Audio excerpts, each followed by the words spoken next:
Lights are on. They're on.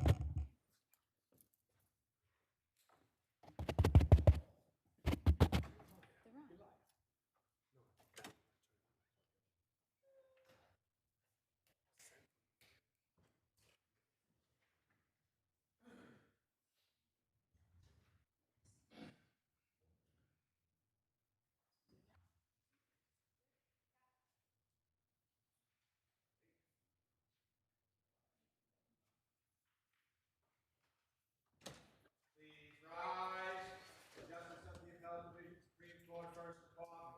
He, all persons having business with the Appellate Division are here. Give your attendance and you shall be heard.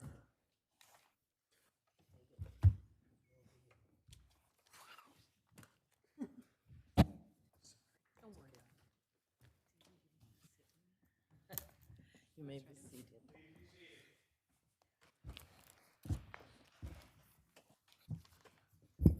Good afternoon and welcome to the Appellate Division, First Department. We have more than 8 hours of requested argument time. So I am going to give a modification of my usual address since it has come to my attention that something I say during my usual address is offensive to some members of the bar. So, we are familiar with the case, with your record, your briefs, usually more than you wish we were. So, please ask us just for the time that you need, not the time that you want, understanding that your colleagues at the end of this calendar don't want to be here until 11 o'clock at night. Okay. So, that being said, please understand that the light is for the court, is for you, not for the court. So, if my colleagues, because of your argument, have additional questions, I will allow the questions to proceed beyond the light. All right. People versus David Andino. Submitted. Banisik versus Mount Sinai. Health Systems. Please.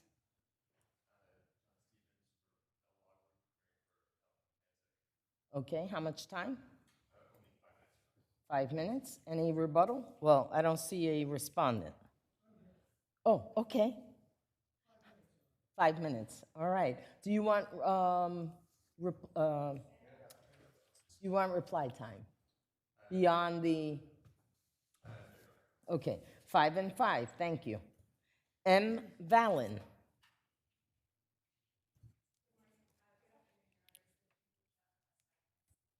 How much? Seeing as you're here alone, let's do 2. And if my colleagues have additional questions, I'll allow it to proceed, okay? Diaz versus NYCHA. How much time? Okay. 4 and 1 and 5. Thank you. Fifth Avenue Surgery Center versus JJS Group, Inc. Submitted. People versus Jeremy Grant. Submitted. Tehran Alcantra versus Charlie's Real Estate.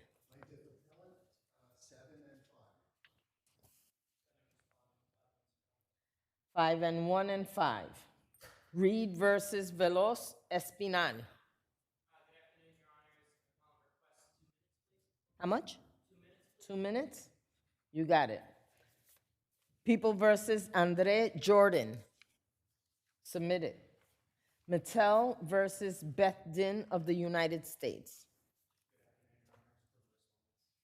Appellate? Yes, I've been asking for a call.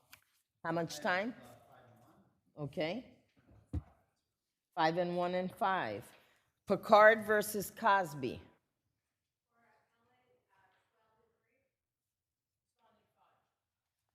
6 and 1 and 6. Tribeca Lending versus Bartlett.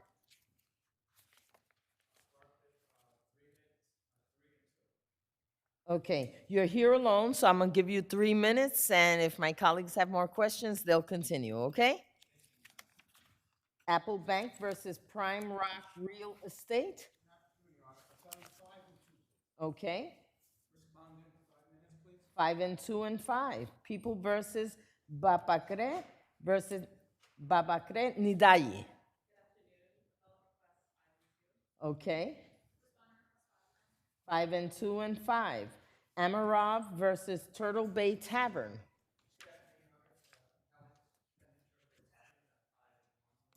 Okay. 5 and 1 and 5. Koziage versus DeRose Jr. Submitted. JR, an infant versus City of New York.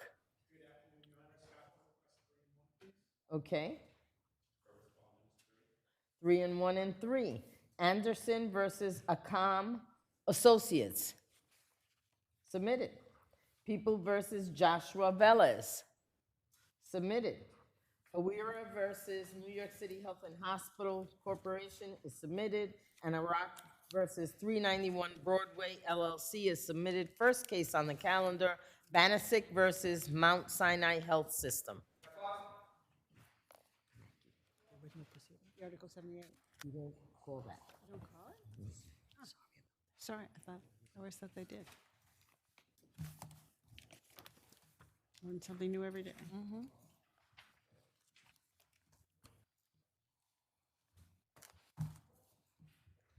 Counsel, you may come up to the mic and you may proceed. Thank you, Your Honor. Good afternoon. Bring that mic up to you. You're tall. Good afternoon. Is that all right? Okay.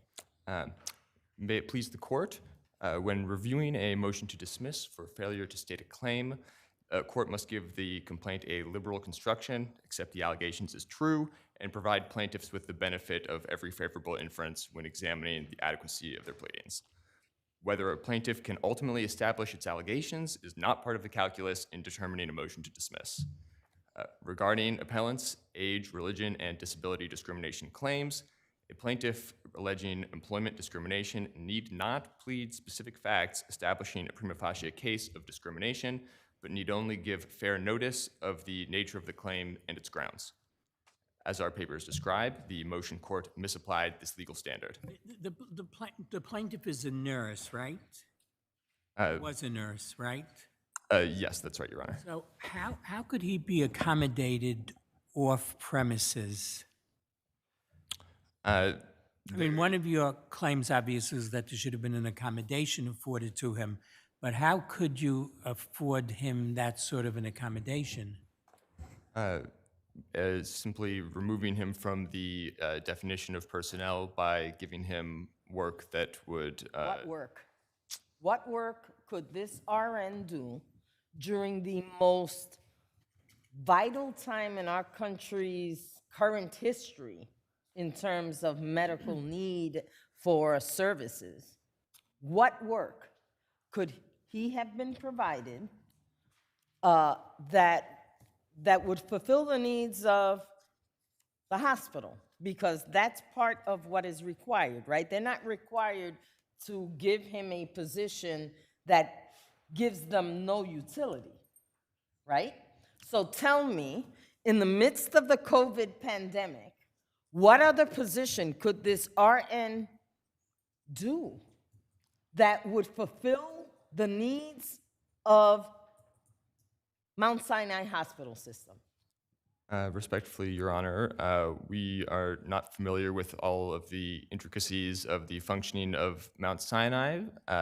But your client actual is. matter for... So I'm sure that your client would have told you if there was a viable option for him to serve in another capacity during this critical time.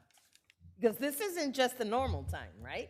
We can all agree that we were in an unprecedented time. People in New York were dying by the dozens on a daily basis. So tell me, what job should Mount Sinai have given this RN whose expertise were needed in the hospital? Your Honor, my understanding is that there is a great deal of clerical and office work needed in the functioning of a hospital, And perhaps. we have plenty of clerical workers who are not RNs licensed to care for patients who could do that work. So we should take a specialized person who has the skills that can help save lives and put them pushing paperwork? It is the responsibility of the Mount Sinai health system to create an accommodation where one is available for this employee. Did you allege any discriminatory statements? No, Your Honor. I'd like to move to another area, the allegations regarding the disability discrimination. Yes, Your Honor. All right.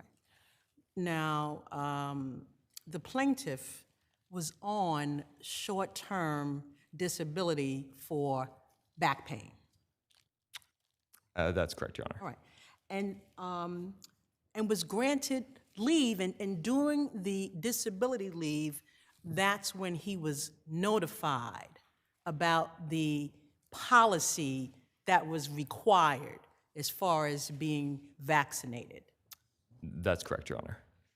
Can you please explain to me how the short-term disability for back pain, how does that relate to disability discrimination? What's the nexus here? That the employer was not pleased with the use of the disability for back pain and retaliated by bringing this requirement on the plaintiff appellant when they could have instead found an accommodation. Because the reason why I pose that question, because the complaint doesn't allege facts from which it can even be inferred that the plaintiff's disability was a factor in the termination of his employment. Is it in there? I'm sure that your reading of the complaint is correct, Your Honor. Okay, thank you. Thank you. You'll have time on rebuttal. You'll have time on rebuttal. Okay, thank you, Your Honor. If you would like, so that we can see you, why don't you just slide down the mic in your direction so we can see you? I can also elevate. Oh, wonderful. Ah, look at that. It's very fancy. All right. Fantastic. He's got a Rolls Royce there. That's fantastic. If it works. Just give me 1 second. No problem.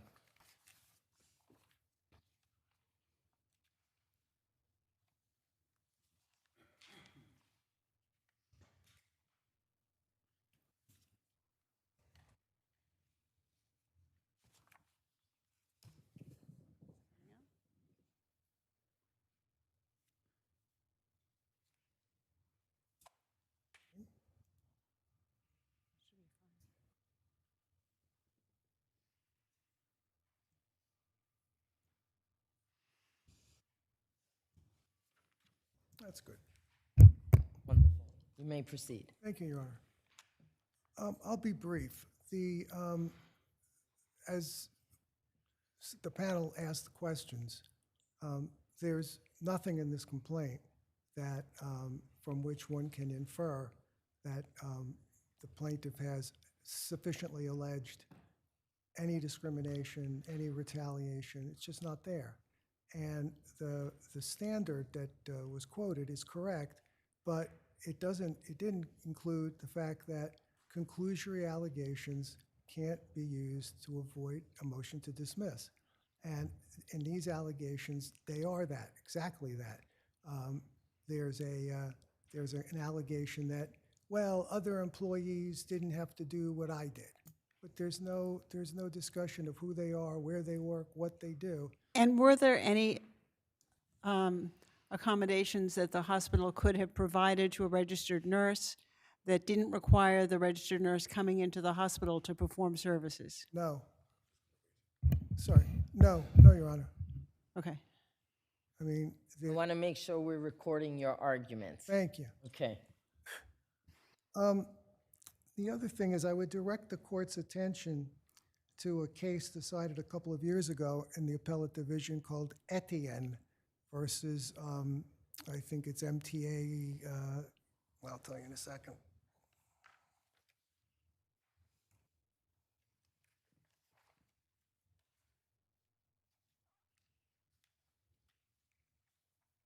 Sorry.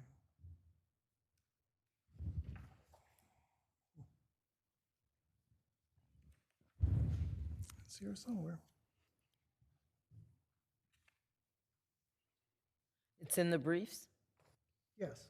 Okay. It's actually, it's also in Justice Kim's decision. Okay.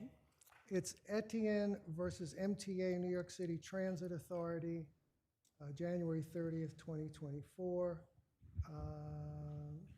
223 AD 3rd, 612. And in that case, it articulates what needs to be pled in order to avoid a motion to dismiss. Because in that case, the plaintiff didn't plead the things that we're talking about, which are like with regard to there being a allegation that, well, other people outside my protected class were treated better than me. But the complaint did not include allegations of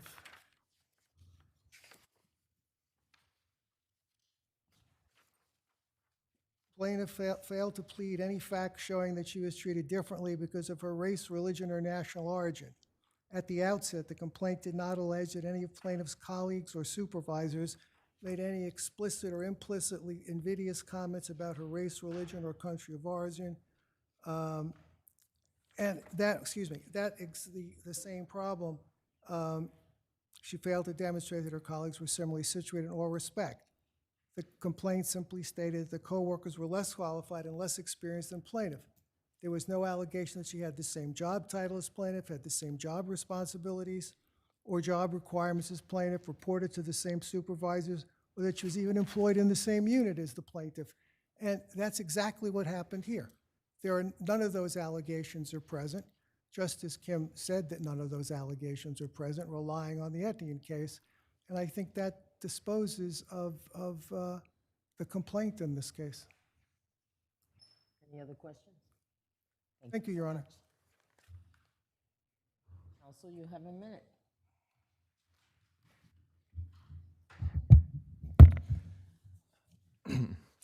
Thank you, Your Honor. We would simply reiterate that the motion court held this case to the higher standard, requiring essentially a pleading of a prima facie case rather than the proper standard of simply providing notice of the claims at issue. I don't And see it. Where in her decision does that appear? I don't see anything that suggests that. that in the decision, she required that the plaintiff, now appellant, plead facts demonstrating the incidents at issue rather than simply requiring, as we argue, that the respondent be put on notice for the types of claims that were at issue with objections to the factual aspects being more properly discussed at the motion for summary judgment stage. Thank you so much. Thank you. M. Vallon. Thank you so much for your argument. I'm calling the next case. M. Vallon.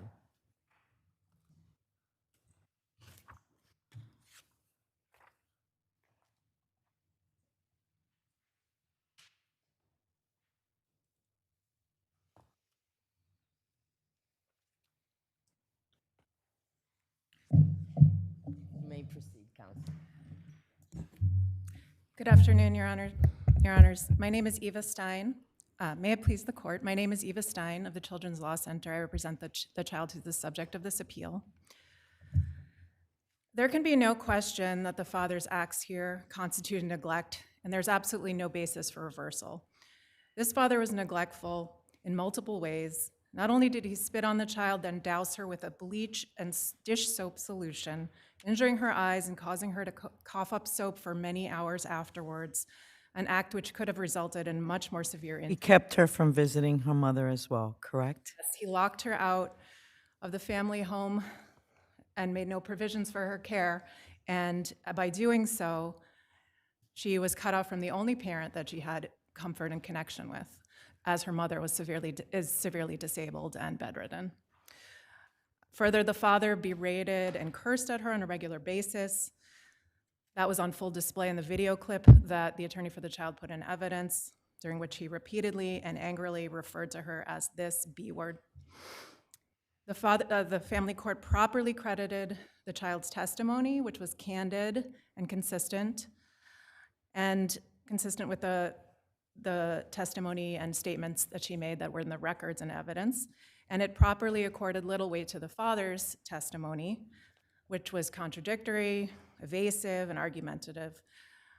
This is an unambiguous case of neglect, and this court should affirm the family court's order. Counsel, I just have one question. Is she visiting her mother now?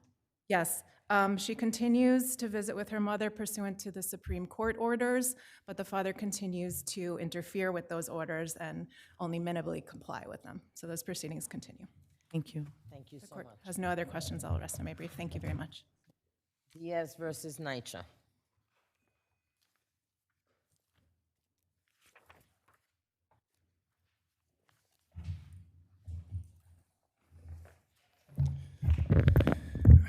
Good afternoon. May it please the court. Patrick Lawless for the appellant NYCHA.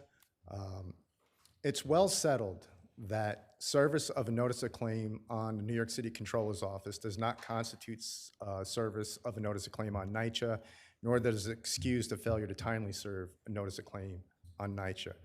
Therefore, the Supreme Court improvidently exercised its discretion in finding that the notice of claim served on the Controller's Office constituted proper service to NYCHA. The plaintiff did not demonstrate any of the criteria which would excuse the failure to serve a notice of claim on NYCHA. The plaintiff hasn't provided a reasonable excuse for the failure.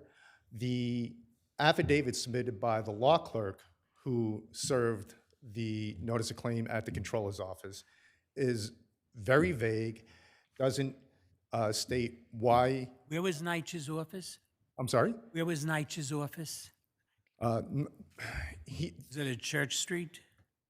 The NYCHA, it's on the website. NYCHA's Office for Service of Process is 90 Church Street. That's on the website. It's not disputed. Is there And it anything says about that- the 250 Broadway address? It's not the 250 Broadway address. And Mr. Pizzuto in his affidavit doesn't even say why he went down there. The Does attorney the affidavit. record reflect whether NYCHA even has an office at 250 Broadway? It has an executive office, I believe, at 250 Broadway, but the main office is at 90 Church Street. And it's clear if you just The Google, website says Church Street. it says 90 Church Street. If you Google service of process on NYCHA, 90 Church Street comes up. It's that simple. And Mr. Pizzuto doesn't even state in his affidavit why he went to 250 Broadway. He doesn't say who instructed him to do so or what preparation or what process led him to go there. And he's vague as to who told him to go to the Controller's Office. He said, I was told. He doesn't say who told him to do so. And there's no affidavit by an attorney in that office saying that they took any action or supervised this person in any way? No, none at all. If we were to get to the issue of whether there's any prejudice to NYCHA, in light of the fact that the plaintiff did submit to a 50H hearing, and there was testimony taken prior to the expiration of the one-year time period, tell me what was lacking in that examination that NYCHA would have asked questions about that you don't have preserved on that 50H? Well, NYCHA wasn't present. NYCHA had a No, I know they were. Absolute- That's why I'm saying, They what had- questions did the city not ask, right? Well, it- Because they weren't protecting NYCHA. So what questions would NYCHA have asked that weren't elicited during the 50H that inures to NYCHA's prejudice so that the court should not affirm this? Well, there's two things. Not a trick question, No, I know swear. it's not a trick question. I just want to address two things. Okay. Because I've just argued a recent notice of claim case here, and this court has consistently held that where the petitioner fails to establish a reasonable excuse and actual notice, which is lacking here, then the issue of prejudice doesn't need to be reached, and we're sticking with that position. All right. But as to the prejudice and the questions, there are completely different positions that the city is in with NYCHA. NYCHA is the one responsible for maintaining the building, and that's what the questioning would have been directed towards. And the city's their questioning is they don't own the building, they have no duty. Got it. Thank you. Counsel?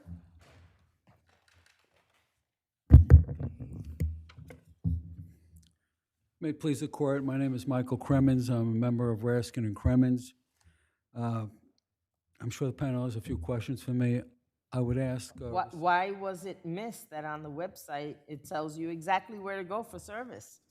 Your Honor, I respectfully request, give him about 45 seconds just to make a statement to the court, if that's possible. Thank you. 45 years ago, I was admitted to practice law before this court.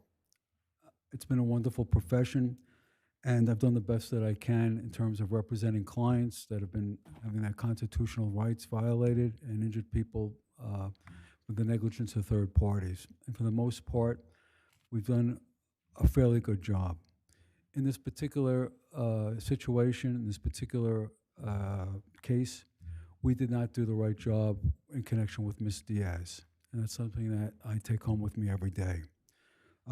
This court has had a number of these cases involving the city of New York and the Housing Authority. There's 20-something cases in both of our briefs.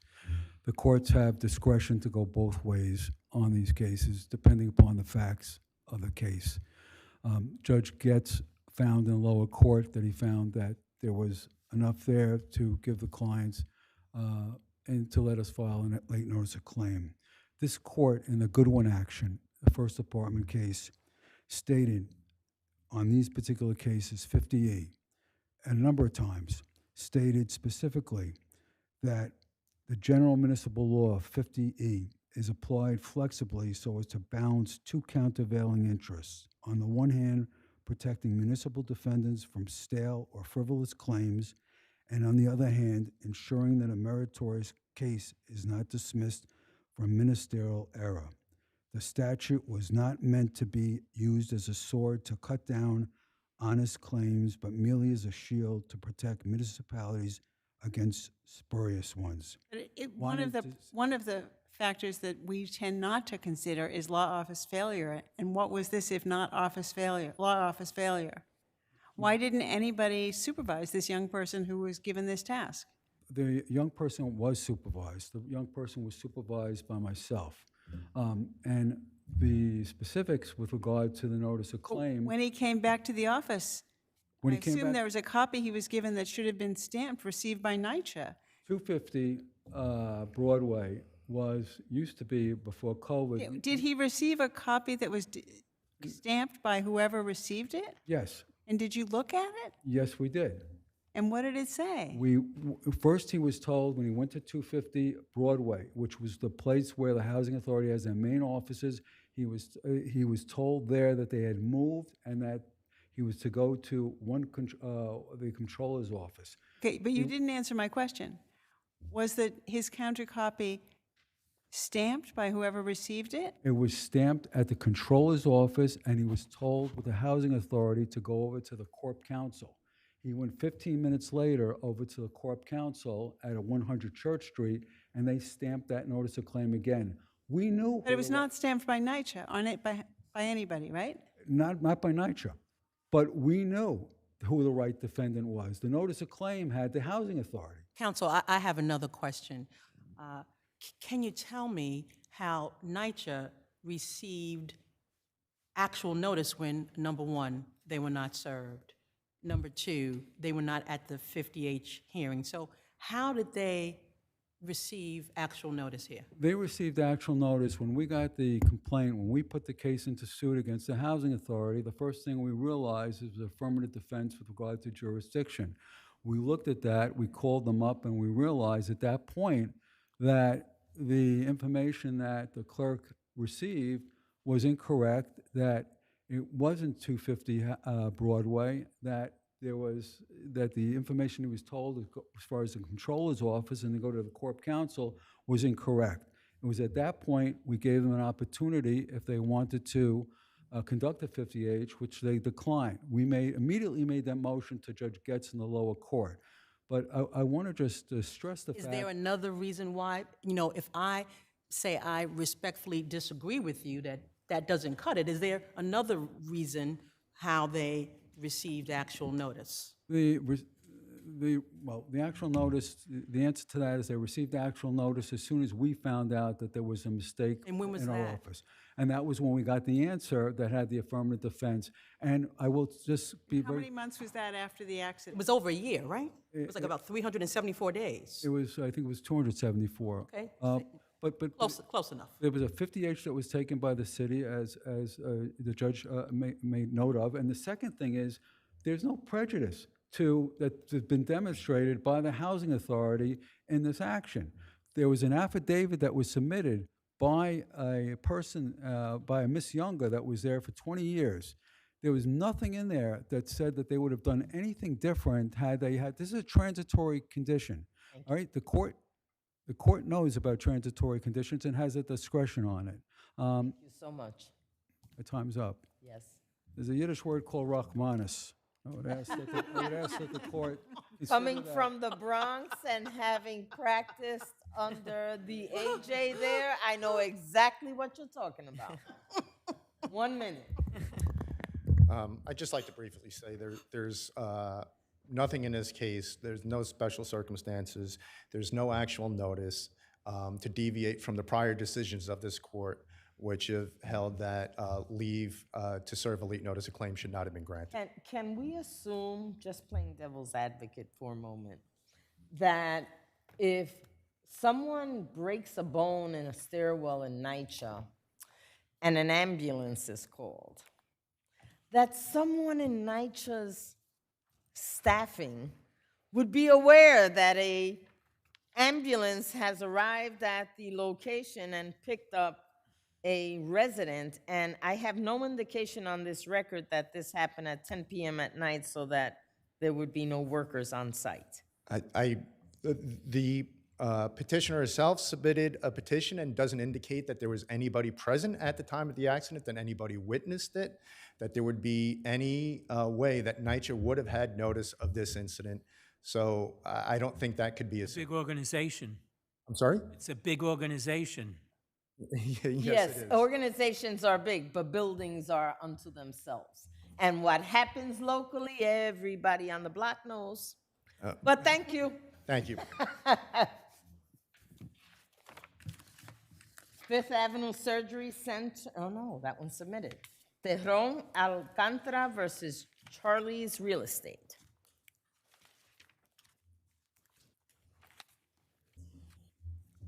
Good afternoon. And counsel, I know you asked for more time. I don't want you to worry because I have a live bench, so I'm sure they'll have questions, okay? All right. Before we get to what the lower court aired, let's talk about what the lower court got right. Okay. Okay? Judge Bianca Perez found that Industrial Code 23-1.5C3 is sufficiently specific to serve as a predicate for labor law liability under 241-6. It's not disputed. She also found that the provision was applicable to the facts of this case. Not disputed. Most importantly, she found that the record shows Charlie's violated that regulation. All right, so what Is there anything else necessary after that? Proximate cause, yes. Okay. Okay, but as the court knows from the Blake case, Court of Appeals, let's see if I can get this right. a violation of the industrial code. It's conceptually impossible for a violation of the industrial code to occupy the same ground as plaintiff's sole proximate cause. So here we have the lower court finding that there was a violation of this industrial code regulation. I would submit that takes out sole proximate cause. They cannot occupy the same ground. The judge found that there was a violation. There was no appeal from that finding, so away we go with sole proximate cause. She found that the submissions in support of the motion created an issue of fact as to recalcitrant worker, okay? And that was based largely on, if you'll allow me, the affirmation of the employer, James Sinan, who said, and I quote, "I instructed him to use only the sledgehammer as it was the only tool necessary to perform the work." Now, that is a far cry from instructing the worker not to use a grinder. Am I correct that on this record, it was his employer that provided him with both tools? That's what the plaintiff says, and that's why we made out our prima facie cause, okay? And the only grinder they provided him did not have the appropriate safety mechanism, correct?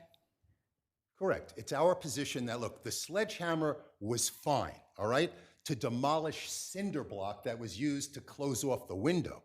But he was tasked to do more than that. He was tasked to remove a course of block that was actually part of the window sill, all right? So this so-called recalcitrant worker finds a grinder that by all accounts was on site. Nobody disputes that it wasn't. And So it was on site and available to him, and no one disputes that, correct? And there's a video of it, and nobody disputes it. And the defense would have to show that he used this unguarded grinder for no good reason. But there was a good reason, right? There were very Because good reasons. he needed the grinder to cut the concrete, which was Correct. harder than the cinder blocks. Now, I think He there's, testified Right. that the concrete is of a harder density than the cinder block, and it also allowed him to do the job quicker and more efficient. I would submit to you that's a pretty good reason. right, and I just want to say, I think we all know that a sledgehammer is not a safety device, right? Correct. Okay. Sounds like I won't use up the rest of my time. I'll save it for your rebuttal. Counsel?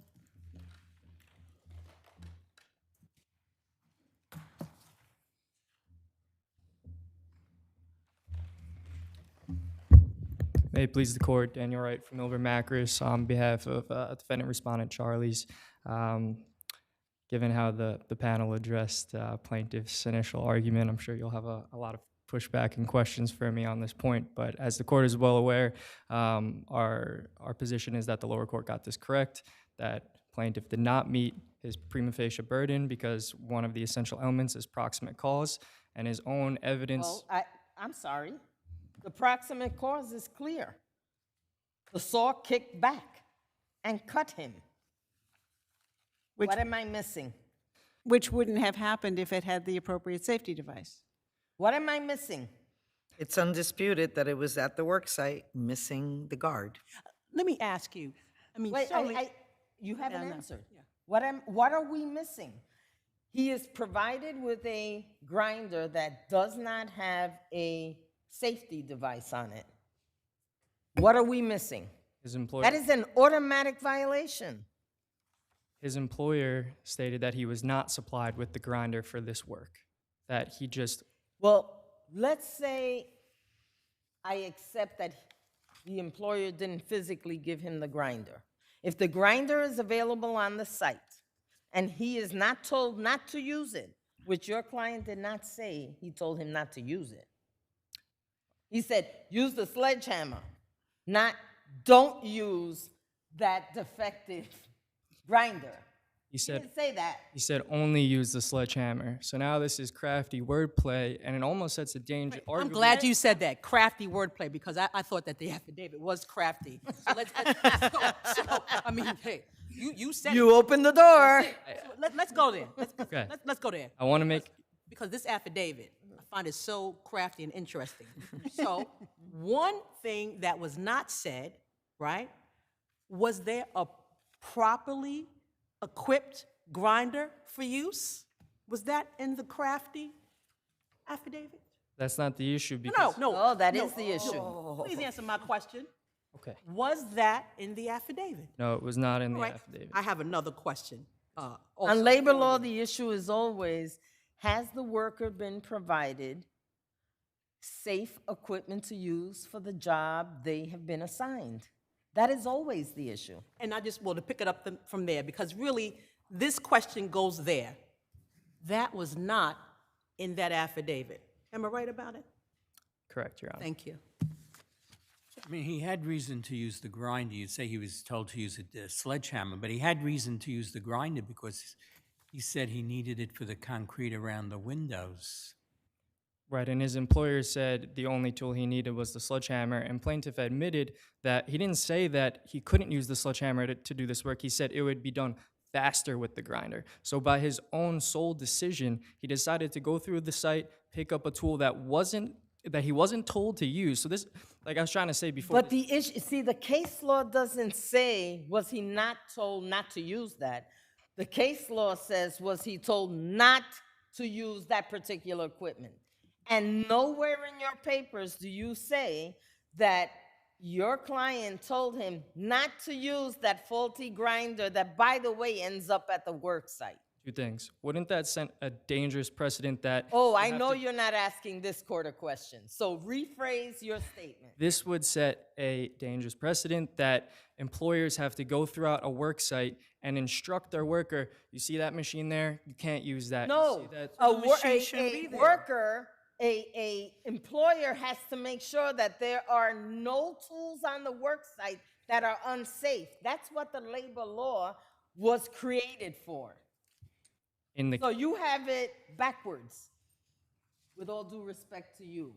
Respect, Your Honor. Okay. Okay, I mean no disrespect to you, but the entire purpose of the labor law is to protect workers, not the other way around. Even in the event of a worker going throughout the site and taking a tool that wasn't provided to them to use. It shouldn't, if the tool is not appropriate for work on the site, it shouldn't be on the site. And I want to follow up with that, because there's no dispute that the angle grinder was unsafe, and any dispute that it was immediately removed? Any dispute about that? That it was immediately removed from the job site? There's no dispute, Your Honor. It's not a situation that breaks too much in your case, defense anyhow, because there was a reason to use this grinder. So we've been, well, used a sledgehammer, but it made more sense to use the grinder, and the grinder doesn't have the cover. So whatever he's told maybe doesn't even carry the day for you. I believe my colleague has been trying to ask a question. Okay. I'm just surprised that I think this is the first time I've ever heard an employer's counsel argue that the worker should not have used the most efficient means of accomplishing what he was told to do. And his testimony was that using the grinder was a far more efficient way to do his work than to use the sledgehammer. Do you disagree with that? There's issues of fact as to whether he should have been using the grinder or not. And if you're not adopting that... You agree that it's more efficient to use the grinder? That's what plaintiff argues, that it was... Does anybody dispute that? His employer. Who? Really? Where? His employer says that He doesn't contest that it's not faster. He doesn't at all address that. And there's no question that it's faster to cut through concrete with a machine than it is with a sledgehammer. That's just like basic. He says he shouldn't have been using it at all. That's not contesting it. Okay, thank you. Thank you. Thank you. Counsel, do you have anything? I do not. Smart man. Thank you. Have a good day. Fifth Avenue, sir. No, I did it again. Reed versus Veloz Espinal. And I don't scratch it off and make mistakes. You have 2 minutes, counsel. Thank you, Your Honors. Good afternoon, and may it please the court. Ross Frischer for Plaintiff Appellant here. The motion court erred in awarding summary judgment to the defendants because they failed to meet their prima facie burden in objectively demonstrating the lack of serious injury. And specifically, the report of their expert was insufficient. Which expert? Dr. Buckner. Okay. was insufficient to this end for several reasons. And the first reason is that he never specified which instrument he used to measure the plaintiff's range of motion. So he really made no measurements. Let's go to the other doctor, because that's where you have the problem. So the radiologist? Yes, the radiologist, it provides, seems to me, a sufficient affirmation. Why am I wrong about that? So the radiologist found that there were no injuries. So this question goes to not the extent of an injury, but whether there was an injury. And perfectly able to do that, but Dr. Buckner actually found an injury. Look, I agree with you. Wait a minute. Dr. Buckner was... Yes, if you look on page 68 of the record, you'll see that Dr. Buckner identified straightening of the lumbar spine suggesting muscle spasm and a right posterior lateral disc herniation. So that Except that we have MRIs that show absolutely no injury. Well, and you provide nothing that contradicts that. So we do, and if I'm just gonna start with And if you're gonna say range of motion test contradict an MRI, no, I that's won't. not gonna win the day. That's a separate argument because now we're talking about the existence of the injury. I think that's what this court is concerned with, if I understand correctly. So first, within their own papers, Dr. Buckner specifically identified the straightening of the lumbar spine, suggesting muscle spasm, and right posterior lateral disc herniation on page 68 of the record. That conflicts with the radiologist's finding that there were that the MRIs were unremarkable. Pardon. So that right then and there, there's an issue of fact of whether those things existed. To the extent that one of those experts found that an injury existed in the MRI records, then it goes to the next step, which is the range of motion findings. But putting that aside, plaintiff also raised an issue of fact, because in plaintiff's report by Dr. Gerling... I see you're out of time, so I need you to... I'm sorry. So Dr. Gerling specifically found on page 271 of the record the herniation of the C7T1 disc and the herniation and loss of disc height at the L4, L5, and then did the motion testing, the range of motion test correctly, and found severe deficiencies in the range of motion. So right then Do and I there, have competing MRIs in this record? you have one set of MRIs that are being read differently by 3 different experts. No. And two of those experts are on the defendant's side. So that's respectfully where we say the issue of fact is. All right. And if your honors have no further questions, I'll rely on the brief. Thank you. Thank you, your honors. Middle versus Beth Den of the United States.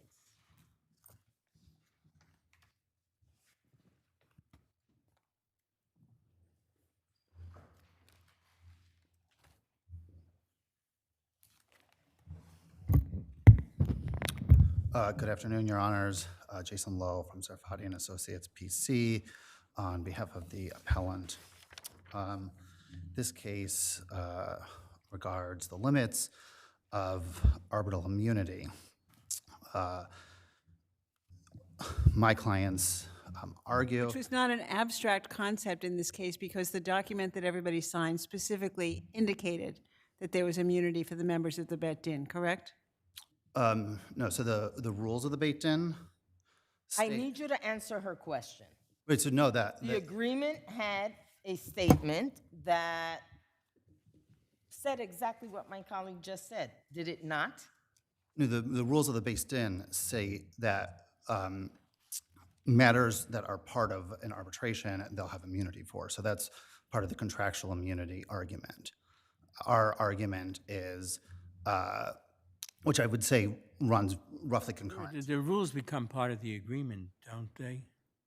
Correct. If an arbitration is started, our argument is that the actions in this case took place. There was an arbitration, there was a settlement agreement. That settlement agreement ended the arbitration, and after that time, no new arbitration was ever initiated. And it was only after that settlement agreement. Your argument is that they lost jurisdiction. Correct. Just like judicial immunity, which is closely related concept, obviously, once an arbitral panel or individual arbitrators in this case no longer had jurisdiction, that immunity would no Well, longer. that's your argument. Correct, yes. Right. So if we disagree with you that they did have jurisdiction, where are you now? If they have jurisdiction. If they had jurisdiction to continue to oversee this case and the settlement, which I believe under the agreement to arbitrate with Beth Den, they did. No, So tell, I'm sorry. where are you if we find that they continue to have jurisdiction on the agreement you signed, your client signed, to arbitrate with them? If they continue to have jurisdiction, then they would have a meeting. And if we find that they do continue to have jurisdiction, then you lose. I would agree with that. Our argument is, which, this was already litigated in part with the New Jersey Superior Court, which stated they have to start a new arbitration. And we're talking about activity that has taken place and a new arbitration has not started. The agreement did not, the settlement agreement I'm talking about, did not say they had continued jurisdiction, just like if you're before a court could, you could have a settlement agreement. Did the settlement occur after the initial arbitration was removed from the Beth Den? No, what happened? So during the process that this matter was before the Beth Den, the parties reached an agreement. Is that right? Yeah, they started mediating the case, and yes, and then they reached an agreement. But there was no removal of the case from the arbitration. I don't understand the question, but it was before the individual respondents were part of negotiating the settlement agreement. It didn't go somewhere else to negotiate that. In other words, when you started mediating, did you terminate the arbitration in some official way? I mean, the New Jersey Superior Court. It's a simple question. Did you terminate the arbitration in some official way? I don't know whether there is an official way to terminate the arbitration. It's called, we no longer wish to arbitrate with you, we're pulling the case. Well, we did There's gotta be a indicate way after to the do that, right? after they became mediators that if they were going to go forward, that we did not want to, once you've passed from arbitrator to mediator, and the New Jersey Supreme Court agreed with us on this. You're saying there's never a situation where within an arbitration, parties don't try to mediate and then come back to the arbitration? Well, so non-party Yonis is the party that tried to enter the award. They did that in a New Jersey Superior Court, and under what was litigated there, it was determined that if the arbitrators turned into mediators, that they couldn't then become arbitrators again for the reasons stated there, including, there's a different relationship with a mediator than an arbitrator. You have ex parte communications, you have certain things. And the New Jersey Superior Court did hold that if this is going to go back to the Basin of America, a new arbitration has to be initiated. And our argument is no arbitration was initiated, no fee was paid to arbitrate, no hearings were held, no arbitrators were appointed. And this is regarding with Yonis, because Yonis was a non-party here. I don't know, I guess the parties just didn't want to arbitrate anymore. So our position is it ended. There was a direction to, if they wanted to start it again, it had to be reinitiated, and that was never done. Thank you.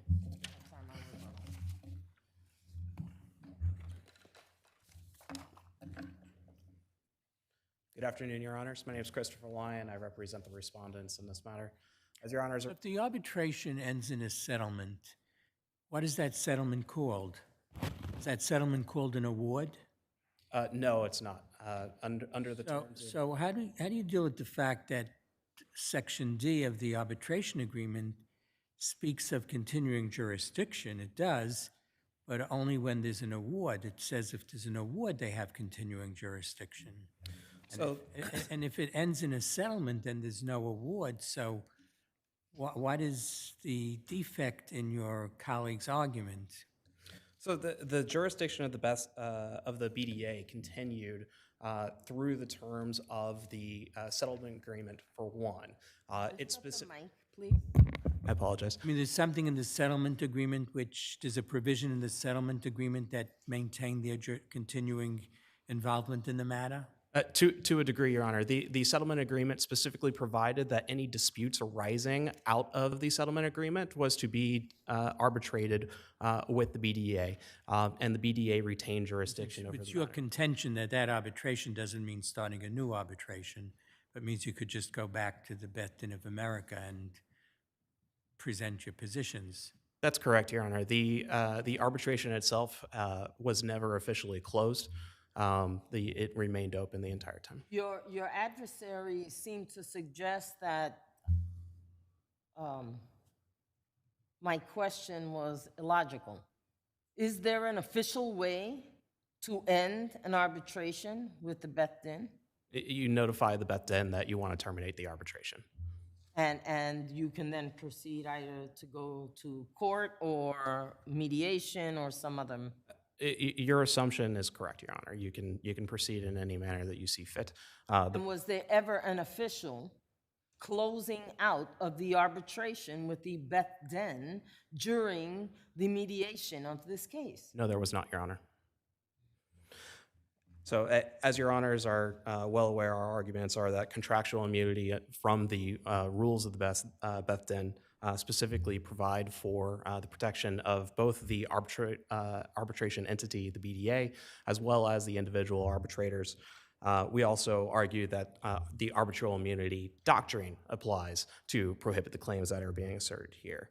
Even if we lost the immunity arguments, the plaintiffs have failed to state the claims. They've brought 3 causes of action. 2 of them are tortious interference claims with the settlement agreement, one being against the individual arbitrators and one against the Beth Den itself.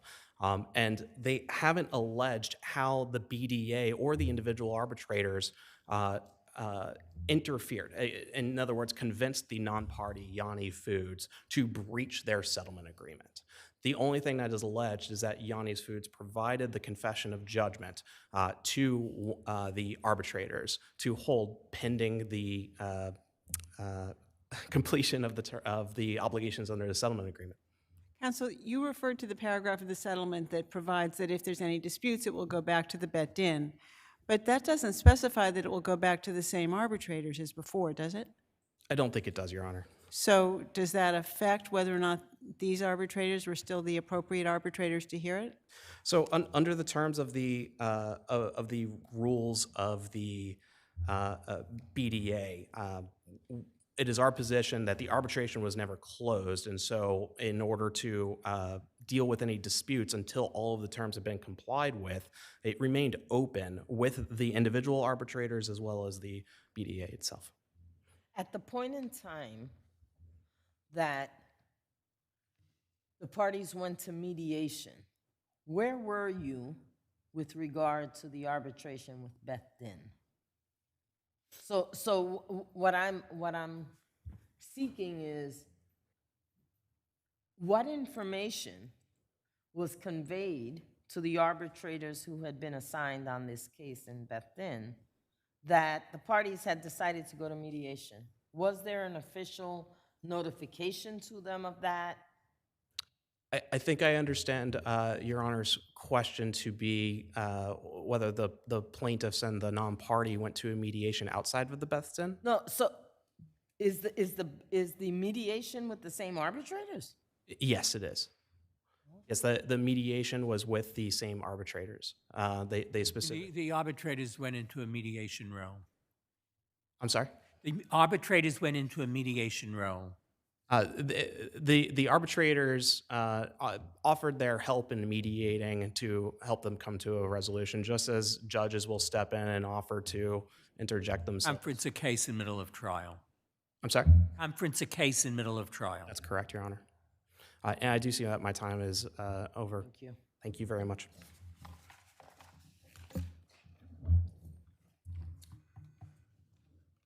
I'll just briefly address 2 issues I think Your Honor's raised.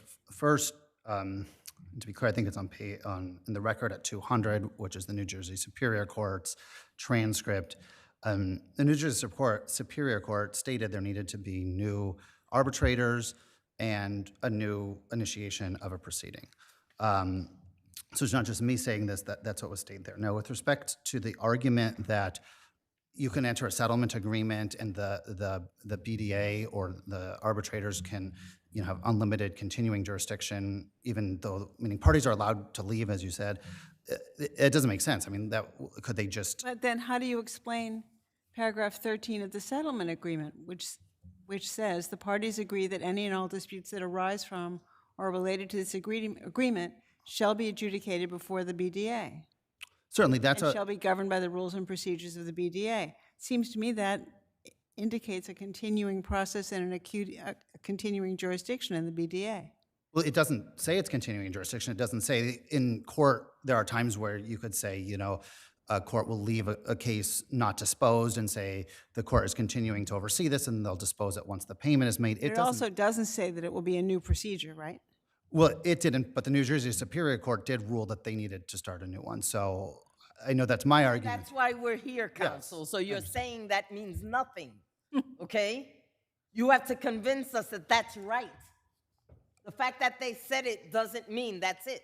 Understood. Right? That's yeah. why you're here. Understood, Your Honor. My argument would be, you know, you hold people to a contract, and if they're going to agree to continuing jurisdiction as opposed to a new proceeding, it would specifically state that. People and parties often do waive an arbitration. We say we're going to submit it, we decide we don't want to, and we go there. This was a submission agreement, not a continuing jurisdiction agreement. Thank you. Thank you, Your Honor. Picard versus Cosby.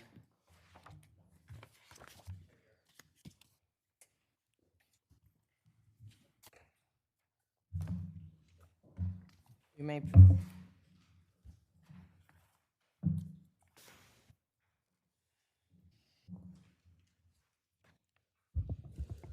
May it please the court, my name is Kimberly Klein with Moses and Singer. We represent the Carsey Warner Company.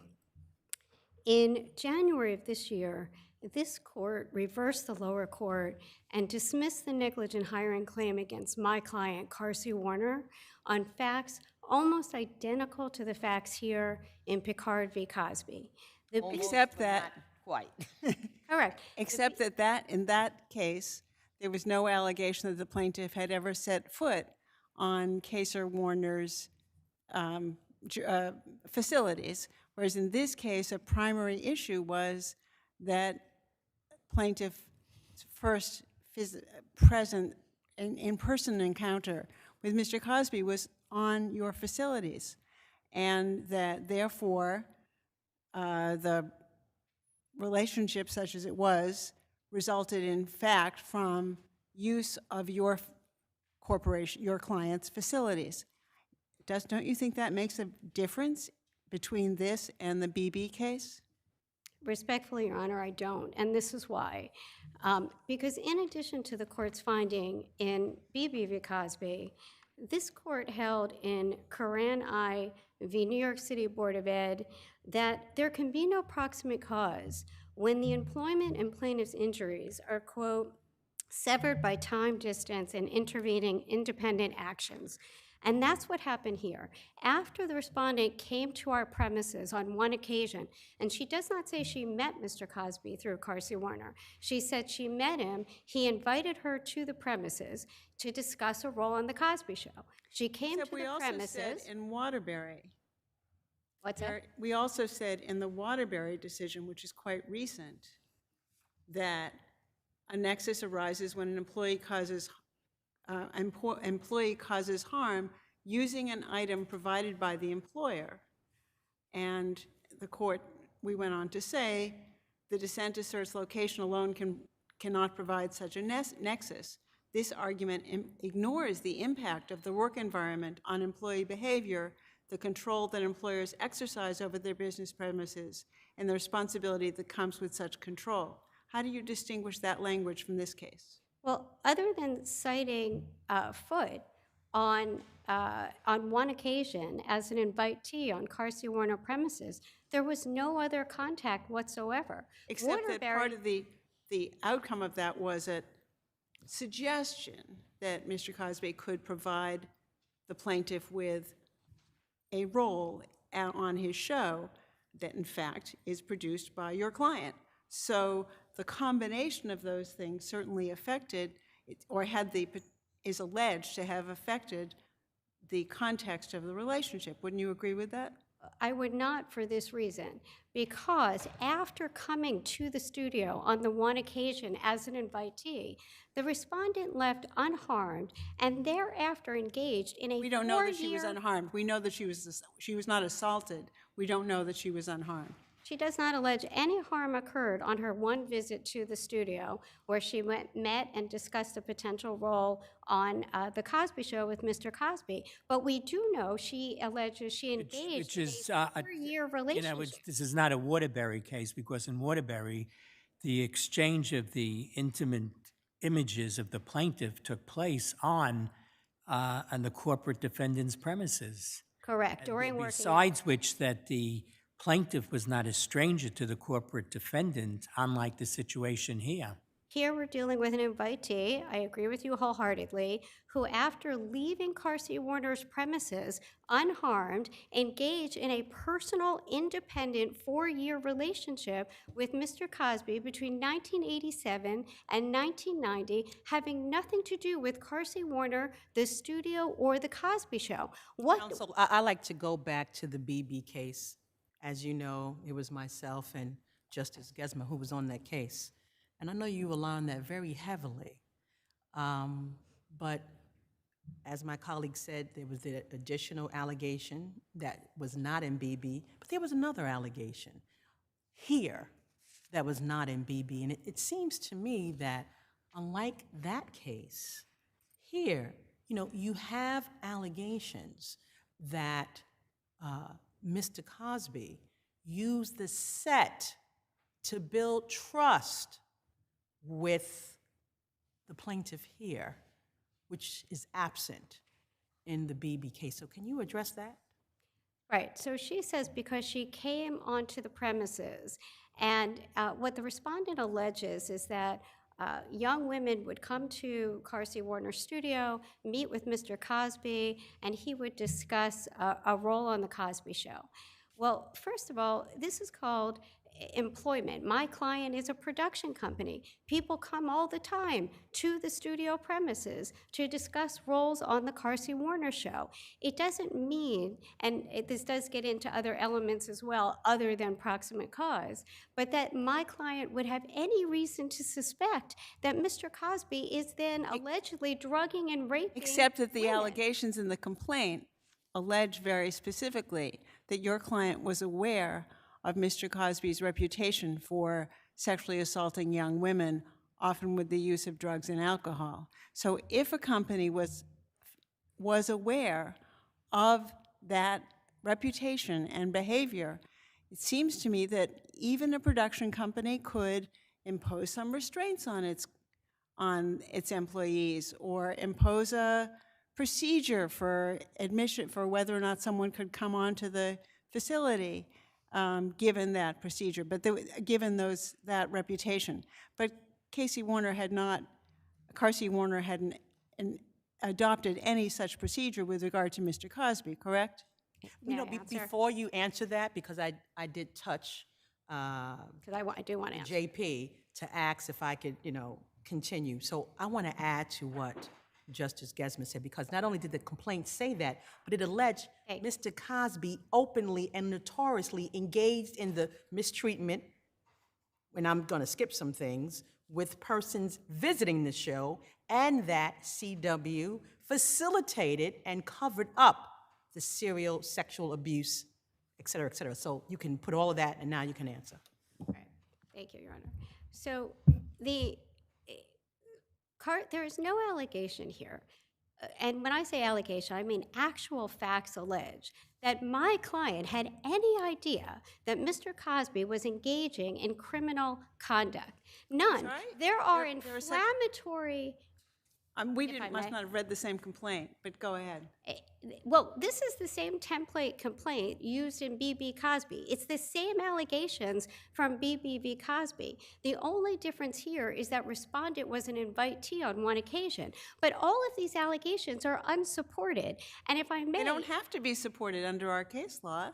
Allegations related to claims arising from improper hiring and retention of employees do not have to be supported by facts, as I'm sure you know very well from our cases like Doe versus Archdiocese and so on.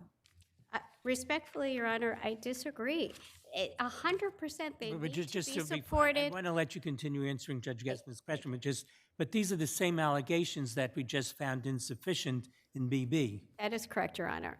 Are they exactly the same, or I wasn't on BB, but They are exactly the same because it is the same template complaint, except if you look on pages 49 and 50 of the record, having come to the premises. paragraphs 43 to 53 are unique to this respondent.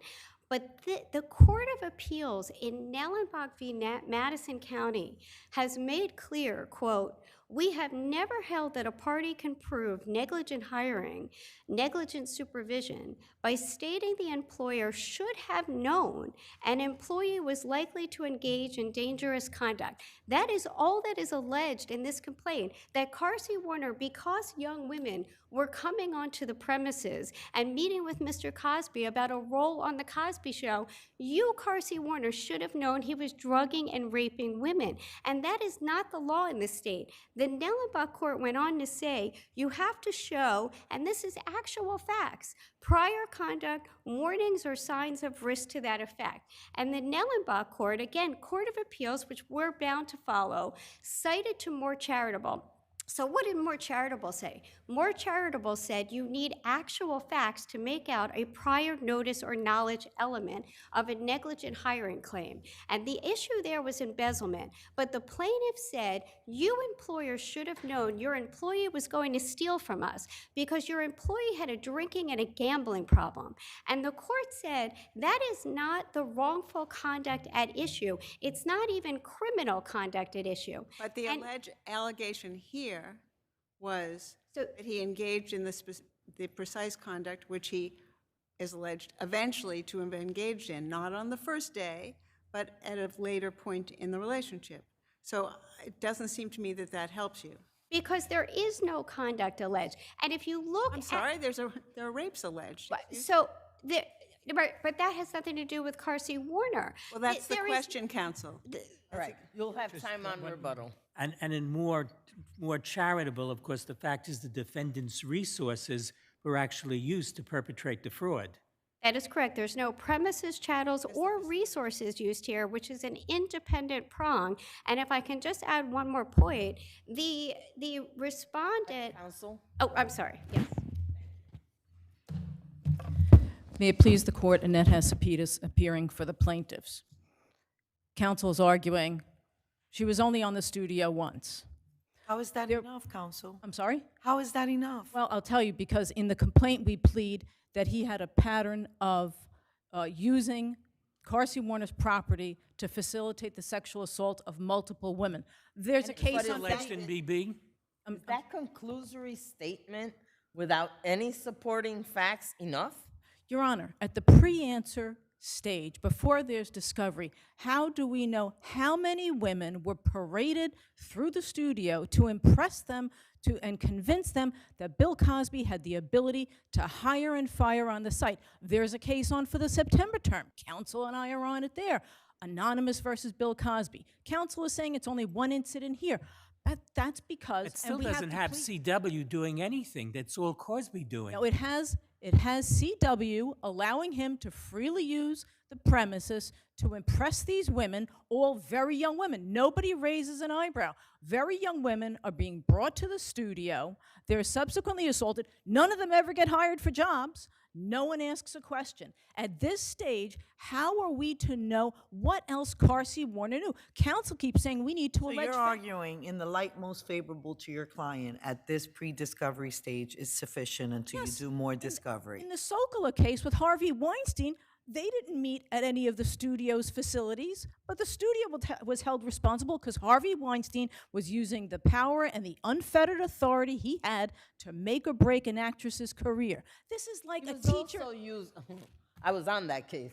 He was also using apartments owned by the company to rape these women. So that's different. They were apartments. There aren't studio representatives at the apartments. They don't. These are apartments owned by the studio. Yes, but so there was an actual instrumentality owned by the company that was being used to perpetrate the crime. But that was here.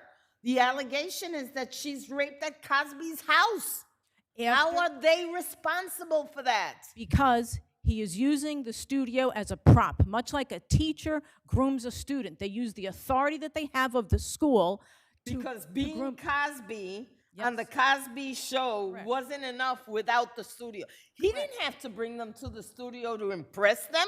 He was Cosby. He had to show them that he wasn't just an actor, that he could hire talent. And that's what he did. He convinced them, he invited this woman there for a reason, to convince her that he could get her hired. At this, again, One time, pre-interstate. counsel? Excuse me? By bringing her there Your one Honor. time convinces her, I can do everything. Then how about we reverse it? How about there's a bright line rule as to how many times and how many women had to be brought on site before discovery, before Carsey Warner can produce visitor logs showing how many women were brought to the studio for the purpose of giving a tour and impressing them. How many times? 0 was not enough in BB. Okay, we have that. That's in our past. We're here at 1. In the September term, we'll have 2. Where do we draw the line? It's the pre-answer stage. This is a summary judgment issue. At summary judgment, if all that they can establish is that she was at the studio once and that the studio otherwise knew nothing about her, then I probably would not be standing here, Your Honor. But this is a pre-answer motion to dismiss. These women don't have access to this information. It's a private studio. They were hopeful of getting a job. They weren't asking questions. They weren't looking at who else was there. They were happy to be there. They were impressed by him, and he used that. That's why he invited Whether you my will client. prevail is not the question now. Correct. At this point, we have pleaded a pattern of conduct that he used that At the authority. point they were impressed by him, as Judge Massanet pointed out, they were impressed by him, not by the studio. But So had he invited them to a fancy restaurant for lunch instead of the studio, is CW still here? Right, that's the BB case, right? She never set foot on the studio property. But how many? So the fact that she goes to the studio, that's the change. That's enough of a change. Yes. To hold the company in. At this pre-answer stage, when we've also pleaded that this was part of a pattern, that he paraded these women through to show him he was the guy. He owned the place. He could decide. But let's say, even if the logs show that that Cosby invited all sorts of women, young and otherwise, to come visit the show. The fact that he has women come visit the show is a showing that should alert CW that he's a predator? No, that they should be asking the question, what are you doing with all of these women who are virtual teenagers? As in, well, this woman wasn't a teenager. No, she was a young woman, but these were all very young women. He's only bringing very young women to the studio. At what point is the studio responsible for asking the question, hey, Bill, you just can't keep bringing these young women here. What's the reason for it? And we have to formalize this a little bit. And isn't the significance of her bringing her there, and what should have put them on notice is not just his bringing them there, but the fact that they were alleged to be aware of his reputation for sexually assaulting young women. Yes, thank you, Your Honor. Yes, they were previously aware of it was an open and notorious. Was there no allegation of this awareness in BB? There was an allegation, but again, in BB, he had not set foot in the studio. Your Honor, Judge Friedman, I know you were the dissenting writer in Waterbury, right? And in Waterbury, there was a disagreement over the fact that the electronic transmissions of photographs on the ballet property, in your view, was not enough. It was incidental, but the majority. There was also the fact that the plaintiff was not a stranger. So she was a student and involved with the defendant, the individual defendant. Yes. In the ballet school, which was a part of the defendant's entity. Right. So this is really going quite a bit further than the majority went in Waterbury. Oh, I agree. If I may finish. Yes. But the bottom line there is that the majority didn't focus so much on the fact that the photos were being transmitted on electronic devices on the property. The court held, and I've quoted in the brief, if an employer knows that employees are using its property to injure others, especially during work hours, reasonable steps should be taken to prevent foreseeable harm. We've pleaded that here.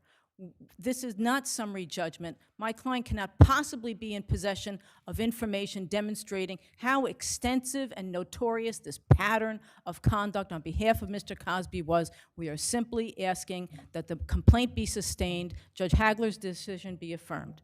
Thank you.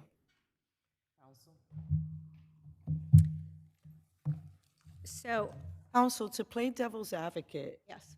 what stops a bill of particulars for you to see more specifically? The burden will still be on them. We're at the pre-answer, pre-discovery stage. So this is very important, Your Honor, and this is what the Court of Appeals tells us.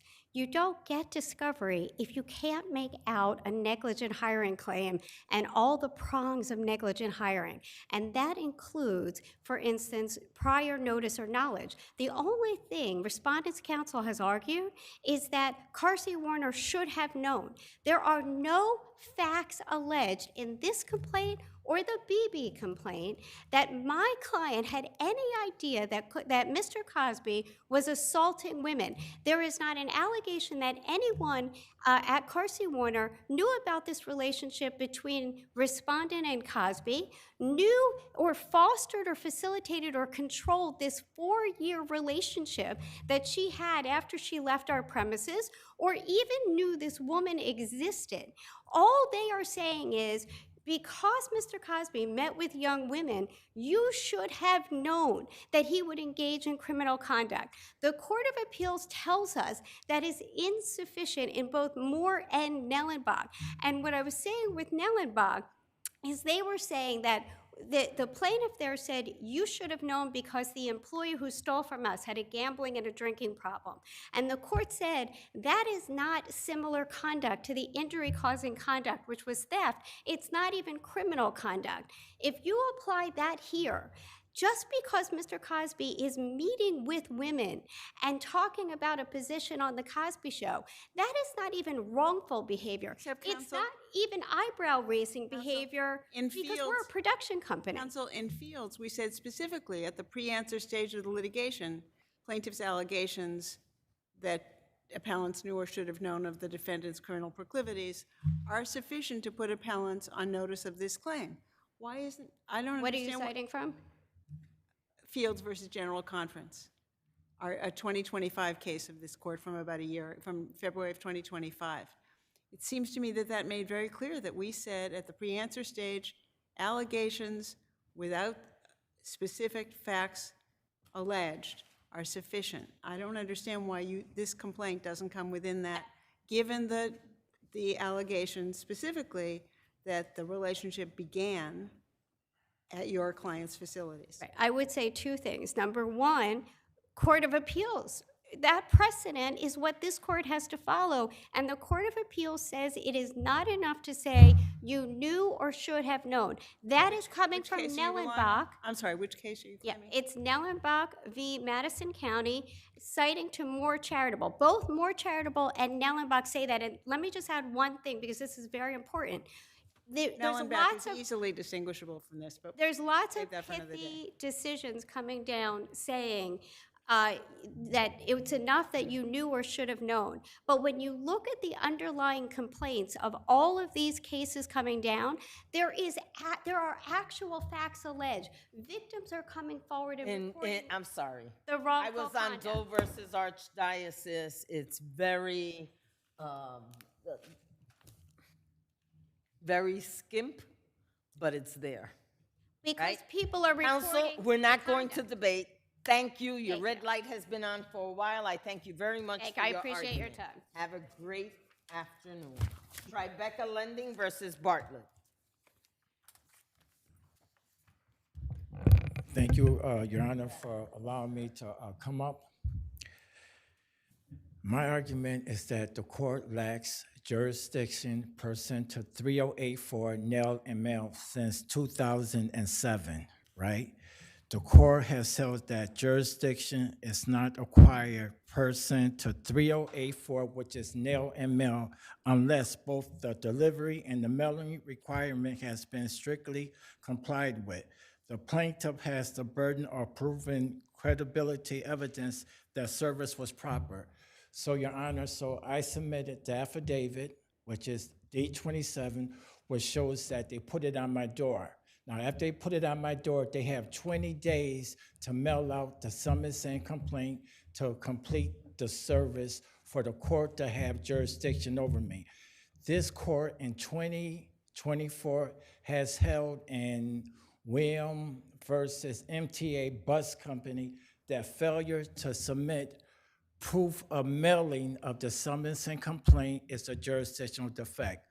Also, Your Honor, failure to mail out the summons and complaint within 20 days is a jurisdictional defect, and they are required to file an affidavit of service, which they never did, right? Because they didn't file an affidavit of service, that's a procedural violation, not a jurisdictional defect, right? But they were required to file an affidavit of service pertaining to the mailing of the summons and complaint, and they didn't, right? Not only that, Your Honor, there's 3 jurisdictional defects in the service process. The other one is due diligence. Before they even put it on my door, they have to try to find me, they have to try to locate me, and they didn't. And they came to my house 3 times, okay? And during that time period, anybody reasonably can see that the time that they came, either I was at work, coming from work, or going to work. So I'm asking the court, please vacate the judgment of foreclosure and sale. And the next honest and fair thing to do, Honor, since the lower court did not hear it, right, you can send it back down to the lower court for a full briefing. Now, I was supposed to, the administrative judge ordered me to get an affirmation of merits, which I did from my attorney. My attorney did agree with me that the court lacks jurisdiction pursuant to 3084. They never completed service of process. And I know most of the time when you have a violation in the service of process, right, you have to put it in your answer or your pre-answer, right? But that's not the same with 3084. You have to do both steps in order for the court to have jurisdiction, and they never did. Even in the plaintiff's appendix today, they don't argue the fact that the court does have jurisdiction, and they never submitted an affidavit of service, right, to establish that the court had jurisdiction over since 2007. I thank you so much for your argument, sir.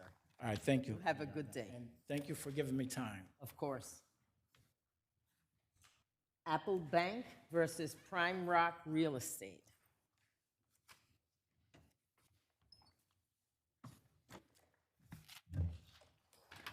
Good afternoon, Your Honors. Good afternoon. Claude Castro for the appellant. Your Honor, there are 2 aspects of our appeal. The first one that I'd like to address, Your Honor, is the grant of summary judgment to the respondent by the trial court. On a prior appeal, this court denied both sides' motions for summary judgment, finding that neither side had established a prima facie case, and found issues of fact with regard to, as the court said, whether an exception noted by my client's title company was a permitted exception, and also the fact that they had given an email from another title company that was submitted after the transaction saying that he was willing without special, that he would insure against this particular issue, but the court found, this court found an issue of fact because he didn't state that he was doing it without special permission or that without additional premiums, et cetera.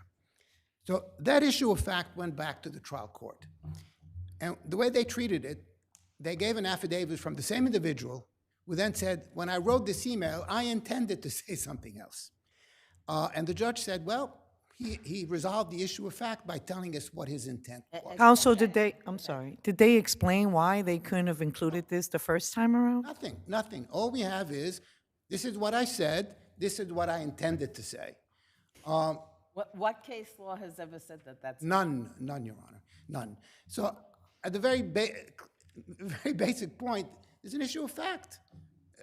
He's subject to cross-examination. What did you mean, and so on and so forth. So from that point of view, I think summary judgment should be overturned.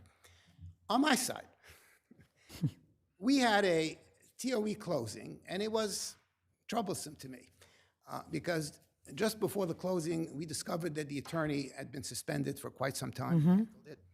The matter came up, and this court reversed appropriately. But I'd spoken to that attorney just after the closing. That was adjourned, by the way. And I had said to him, please speak to your partners. This is serious. He freaked out, I think, because what he did that night, he then prepared a second TOE notice that he signed personally and set a closing date 2 days later. This is what they now claim is the basis for a second closing.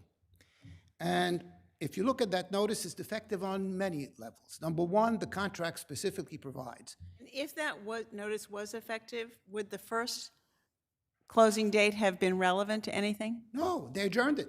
Your Honor, as a matter of law, once you adjourn a closing, we're over, right? They adjourned it. We have a transcript where the attorney said, I'm adjourning it because there are issues that have to be addressed with the title company. Now, the second notice. Because all of the papers, notwithstanding their brief, were not in order for a closing on the first date. Correct. Now, what's wrong with the second notice? He signed it as an attorney. The contract specifically provides all notices must be signed by the parties. And if you look at the record, Your Honor, the first TOE notice was signed by Apple Bank. They then sent a subsequent letter to remind us of the TOE, the first signed by Apple Bank. The second TOE notice is signed by counsel, and then the notice of default is then signed by Apple Bank. So they knew. That's number one. Number two, they gave us 48 hours notice TOE, which I think on any basis is not reasonable. And number three, there's a case of Namadi, Second Department, which is followed by this court that says every notice, TOE notice, must have warning language. And if you don't have it, and the language is if you don't close, you're going to be held in default. There's no case that says you can piggyback Exactly. off a prior notice that had the language. You And gotta not only- do it again. Exactly. Not only that, the second notice says we may hold you in default under the first TOE notice, or we may hold you in default based on this defective notice. So either way, that notice is defective. We raised that, we brought it to their attention. They nevertheless went ahead and served the notice of default. And this is where the anticipatory breach comes in, and we have case law to that effect. Very clear, Your Honor, that if you have a defective TOE notice, and then you declare a default based on that, you have now defaulted, and we are entitled to keep the deposit.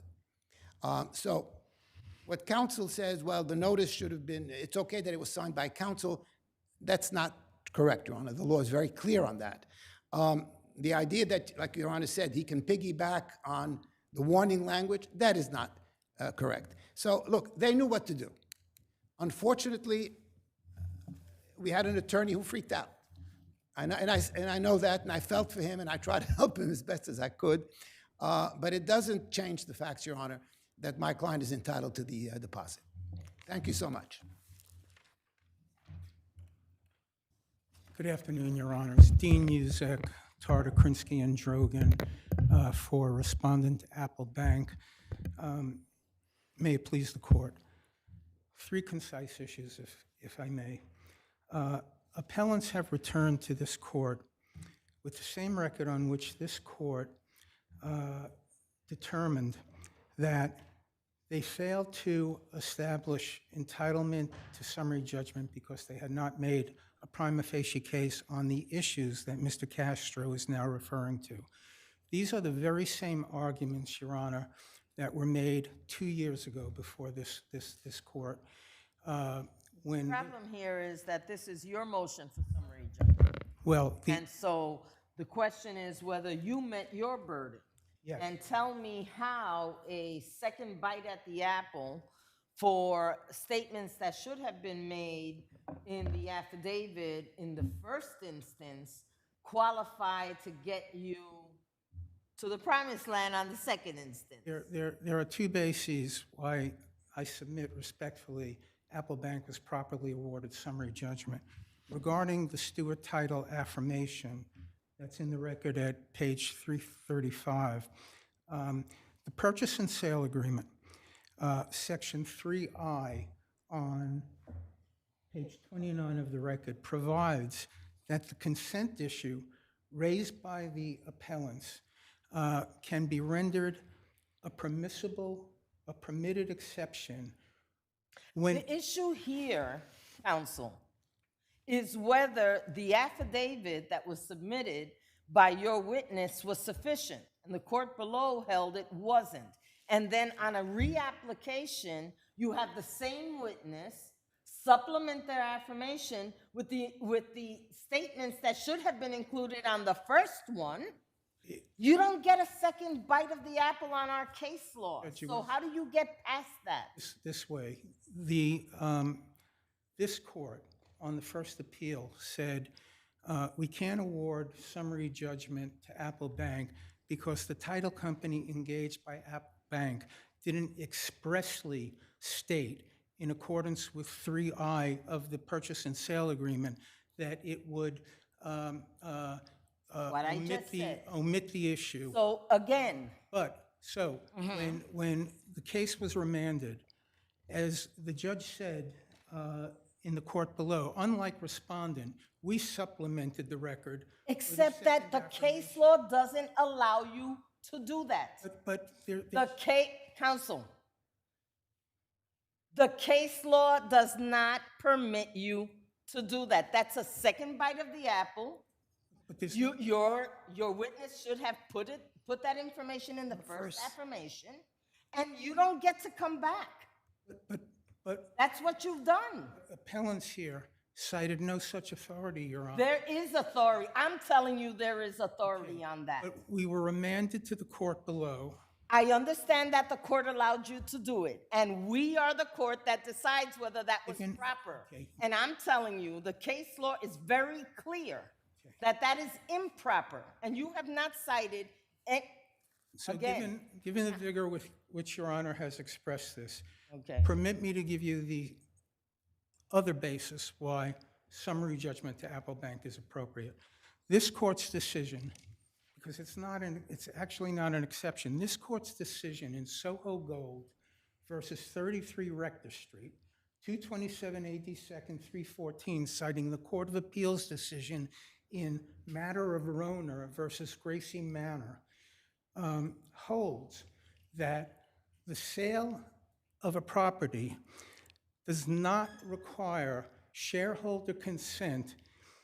That's not the issue. No. That's not, counsel, I understand, and you could be 100% right on that.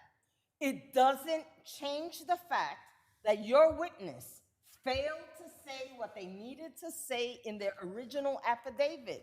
That's it. But as a matter of law, under this court's Soho Gold decision and the Court of Appeals Matter of Roner decision, it's not an exception. It's not even an exception under the business corporation law, because this court said, following the Court of Appeals, that a sale of property does not require shareholder consent. How do we deal with Schedule B? Because Schedule B, states that you need consent. Schedule B. So how do we reconcile that? Your Honor, respectfully, not if the sale does not constitute a sale of substantially all the assets of the company. And if you look at... I agree with you, but we have to also look at, the contract, the documents. Schedule B requires consent. We just can't throw that away. Well, I'm gonna move on. Matter of law, no consent was required, and consent was provided in any event unnecessarily at the adjourned closing. But Judge, please just look at page 381 of the supplemental record, paragraphs 13 through 16, the affidavit of the General Counsel and Corporate Secretary of Apple Bank, showing that all the elements of Soho Gold and Matter of Roner have been satisfied by Apple Bank. So even if the court takes the position that it's not an exception that has been rendered permitted, it's not even an exception at all under the authority of both this court and the Court of Appeals, respectfully. You're dealing with the substance of the issue, and I'm dealing with the procedure. And your side failed to follow proper procedure. So I don't even get to the substance. But I've heard your argument. Counsel, you have 1 minute. Thank you, Your Honor. I beg to differ with counsel. We cited this court's decision in Baldessano versus Bank of New York, where this court specifically said, summary judgment is not justified where the existence of essential facts depend upon knowledge exclusively within the possession of the moving party, which might be disclosed by cross-examination or examination before trial. This is what he's saying. My intent, how do we know what his intent is without a hearing? Thank you very much, Your Honor. Thank you. Have a great afternoon. People versus Babacre, Nidal.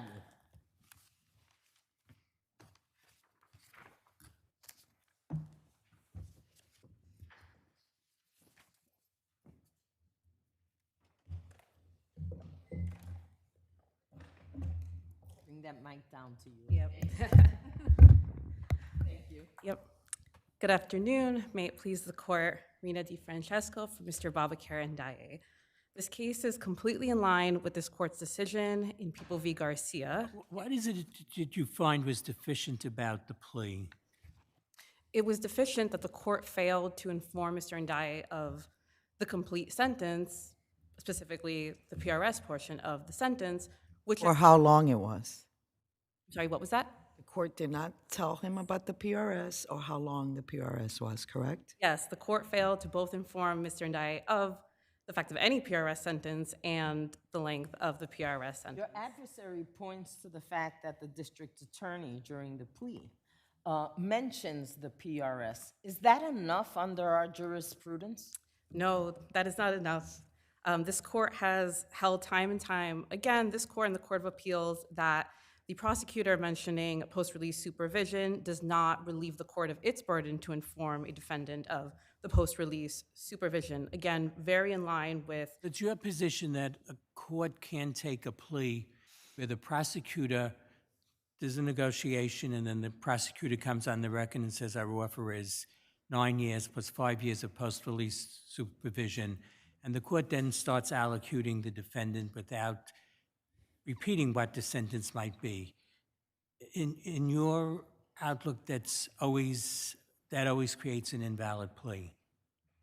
Well, I think here specifically, as I'm sure your honors are aware, the court did speak of the incarceratory sentence without mentioning the PRS sentence and defendant. Well, the court really didn't speak about the sentence at all, if we're to look at it, at least that's one way of looking at it. The prosecutor puts the offer on the record, and then the court defense counsel says, yes, I'm going to take that, and then the court starts allocuting the defendant, and the court mentions the incarceration period only to tell the defendant, if you don't do what you're supposed to do, in terms of probation, staying out of trouble, et cetera, then I'm not bound to the 9 years. The court does not, as such, ever put the sentence on the record. Well, I believe the court has... Are you saying that the court that the court cannot work off of the prosecutor stating what the deal is? Well, yes, the court has the burden to inform a defendant of the sentence. So the prosecutor mentioned... The court can't do that the court can't rely on what the prosecutor says. Is that your position? Yes, that's our position. Because the defendant doesn't have to rely on what a prosecutor says. The defendant has to rely on what the court says. Yes, exactly. What is the fact that you made a motion before sentence to dispense with the mandatory surcharge, and in that motion, defendant states that his sentence is going to be 9 years of incarceration and 5 years of post-release supervision? Yes, well, this was defense counsel's motion, and I believe that this motion was filed after sentencing, although I could be incorrect about that part of the record. At best for you, unless the people's brief is completely off the mark on this, it comes in at the same time as the sentencing proceeding. I think it's probably returnable the same day. Is the defendant doing that? I'm sorry, what was Is that? the defendant doing that relieve the court of his burden to inform the defendant of his PRS and how long it is? No, it doesn't. The court was required at the plea proceeding to inform Mr. Ndaye of the PRS sentence. So even with that, of course, does not relieve the court of that burden. And again, Mr. Ndiaye was entitled to rely on what the court was telling him that the promised sentence would be. This is... And the fact that defendant knew that later could have meant that his lawyer properly told him what the whole sentence was, correct? Well, that's, unclear from the record. Obviously, in the record, we see that Mr. Ndiaye spoke with his counsel, but again, does not... Counsel, I don't know how you can say there's a fair reading of this record that the defendant didn't know what his sentence is going to be. On February 22nd, there's an offer made of 9 years incarceration, 5 years of post-release supervision, and it's adjourned so that the defendant can contemplate whether he wants to take that offer or not. When they come back on February 29th, the prosecutor says the offer is 9 years, 5 years post-release supervision, and defense counsel says, we're taking it. So to suggest that the defendant didn't know what his sentence is here is just totally not consistent with what the record shows. I mean, if you're saying the fact that the prosecutor says it isn't good enough, that's one thing, but the defendant here clearly had to know what his sentence was going to be. I'll let you respond. Thank you. Well, yes. So again, yes, the prosecutor mentioning PRS is not the court mentioning PRS. And again, Mr. Ndiaye was entitled to rely on what the court said what the sentence was, not the prosecutor. The court is the ultimate authority in the room. And I would just like to point your attention to that February 22nd proceeding where the court reiterates the prosecution's most recent offer and fails to reiterate PRS. So there is nothing on the record showing that the court informed Mr. Ndiaye of the PRS sentence until actual imposition of sentence, and therefore his plea could not be knowing, voluntary, and Whether he knew it was 9 and 5 or not. he did not know. Yes, he could not. But even if he knew, is the court relieved of the burden of letting the defendant know? No, the court is not relieved of this burden, which again, case law has held time and time again. This is well-settled law, established law, and I'll wait for rebuttal. Thank you. Good afternoon, Your Honors. May it please the court. Stacey Nidal for the people. First and foremost, this issue It regarding... has to be your position here that it's sufficient for the prosecutor to let the defendant know what the sentence is going to be in order for this plea to be upheld. But what do you do with People versus Garcia, where we stated that accordingly, the fact that the prosecutor mentioned post-release supervision earlier in the plea proceeding does not warrant a different result. A court's failure to warn a defendant prior to pleading guilty of the sentencing consequences of the plea is not subject to harmless error of analysis. There are a lot of Court of Appeals cases on this. The people may be able to avoid them by the fact that here, there's no question the defendant knew what his post-release supervision was going to be. It was set forth more than once on the record, but it wasn't done by the court, it's done by the prosecutor. But how do you get out of Garcia? Because we seem to say in Garcia that the fact that the prosecutor does it is not enough. And we say in Laurie that the failure of a court to advise of post-release supervision requires reversal of the conviction. Certainly, Your Honors. And those cases came out before the cases that I'd like to direct the bench's attention to, which are Crowder, Brown, and LaRoche, which go to, first and foremost, the fact that this claim was unpreserved. Now, to Your Honor... The courts have said time and time again that understanding what your sentence is not a preservation issue. That is correct, Your Honor. Repeatedly, they've held that. So any case law that has come down that even suggests anything different doesn't win the day. Here it does, Your Honor. In Crowder specifically, the Court of Appeals, and this is also corroborated by this court's decision in Brown, which is particularly instructive here, where it says where a defendant has an ample opportunity to object to any sort of PRS-related issue. Doesn't a judge have to tell you what that PRS is before you can object? You have to object to what a prosecutor is asking the court to do? Because what a prosecutor says is what the prosecutor wants, not necessarily what the court is going to do. So isn't it what the court proclaims is gonna happen that the defendant has to object to? And here, the court did not proclaim anything. All of that is relevant to the analysis, Your Honor. The Crowder and progeny have sort of began to shift towards a totality of the circumstances situation. So tell me, what is the totality? Because at the end of the day, it doesn't change that the judge has to inform the defendant what his full sentence is. Can we agree on that? That none of the cases you've cited change that fact? That's correct. Okay. But that Good. So we can agree that the defendant, at the time of taking the plea, not at the time of sentence, at the time of entering the plea, the defendant must know, and must know from the court, what the court intends to impose as a sentence. Isn't that what the law is? under Garcia and Shanks, it is. And how do you claim that these other cases change that law? Yes, Your Honor. It's, again, not so much changing the law as it is shifting it to a broader assessment. So again, the broader assessment still, the bottom line is that the court must apprise the defendant at the time of the plea, not sentence, plea, what his sentence will be. So tell me where that happened here such that these other cases apply. As to the preservation point of which is particularly related to this, the line of cases that I mentioned say that, you know, in order to preserve, this claim is not exempt from the preservation requirements simply because the judge didn't reiterate the term of PRS at plea. What these cases now say— But Chowder doesn't deal with the issue that I started with, at least, that in Chowder, the court does tell the defendant what the PRS is going to be. And here you don't have the court, before the defendant takes the plea, actually telling the defendant anything about PRS.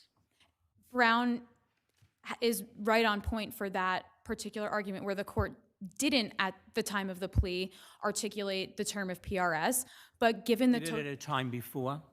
Yes, it was at several junctures, I believe is the language in the case. Several junctures previously, the court, counsel— We have that here? We do. On February 1st— By the judge? By the judge on February 1st, February 22nd, the judge discussed a previous offer which included a term of PRS. And on the same court appearance, the defense attorney informed the court that the defendant wished to accept the offer of 9+5. Now, I do understand that that came from the defense attorney, but the judge discussed the term of PRS previously. So defendant was put on notice that a term of PRS was on the table. But that doesn't tell him how long. It was— And it doesn't relieve the judge of its burden during the plea allocution. Plea allocution. Correct, but the analysis here is, was defendant on notice of a term of PRS or any PRS-related error? And based— Are you saying that if a month before I take the plea, we have some discussion, that at the time of the plea, the judge doesn't have to firmly tell me what my plea is and what my sentence is today? Is that what you're arguing? Not what I'm arguing, Your Honor. I'm arguing that the facts here show that defendant was on notice of a term of PRS that was 5 years, and that was— And how long before he actually took the plea do you say he was on notice? February 1st, 2024, defense counsel said he conveyed the people's previous offer of 10 years and 5 years of post-release supervision. Defendant needed more time to consider Right, that. but that was not the ultimate sentence, right? Correct.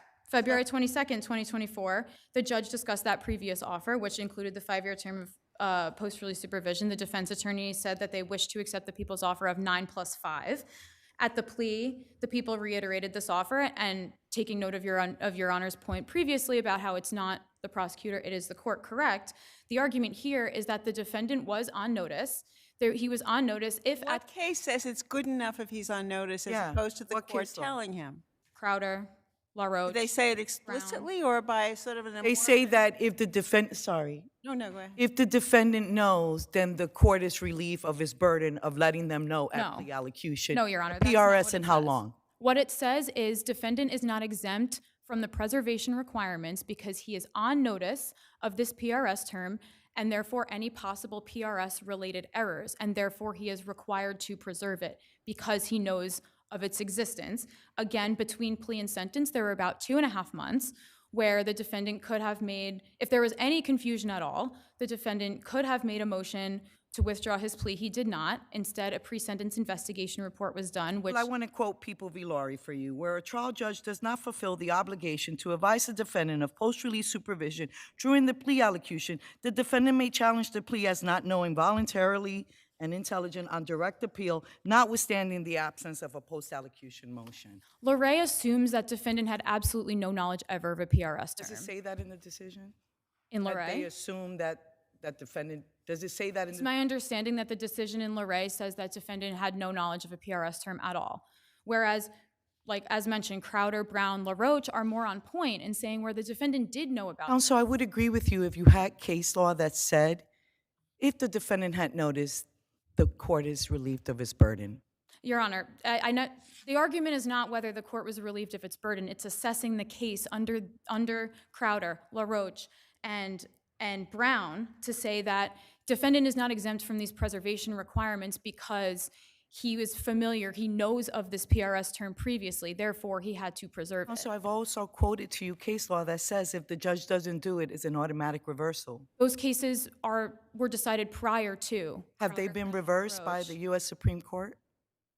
Are they still good law? I don't believe so, Your Or the Honor. Court of Appeals? Or the Court of Appeals. I mean, it's still good law. It's still good law, but the analysis has shifted now to consider more. We shall see. Thank you. Thank you, Your Honors. You have a minute.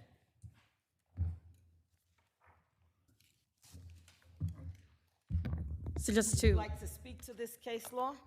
Yes, I would. And I think, like Your Honors mentioned, there is so much case law speaking to the fact that if PRS is only mentioned by the court for the first time at imposition of sentence, that is too late. And to quote Lowry, a defendant can hardly be expected to move to withdraw his plea on a ground of which he has no knowledge. This court has held time and time again Are that— those decisions dependent on the fact that the defendant doesn't know about it until sentence? Well, under case law and legally, that knowledge comes from the court. There's no question.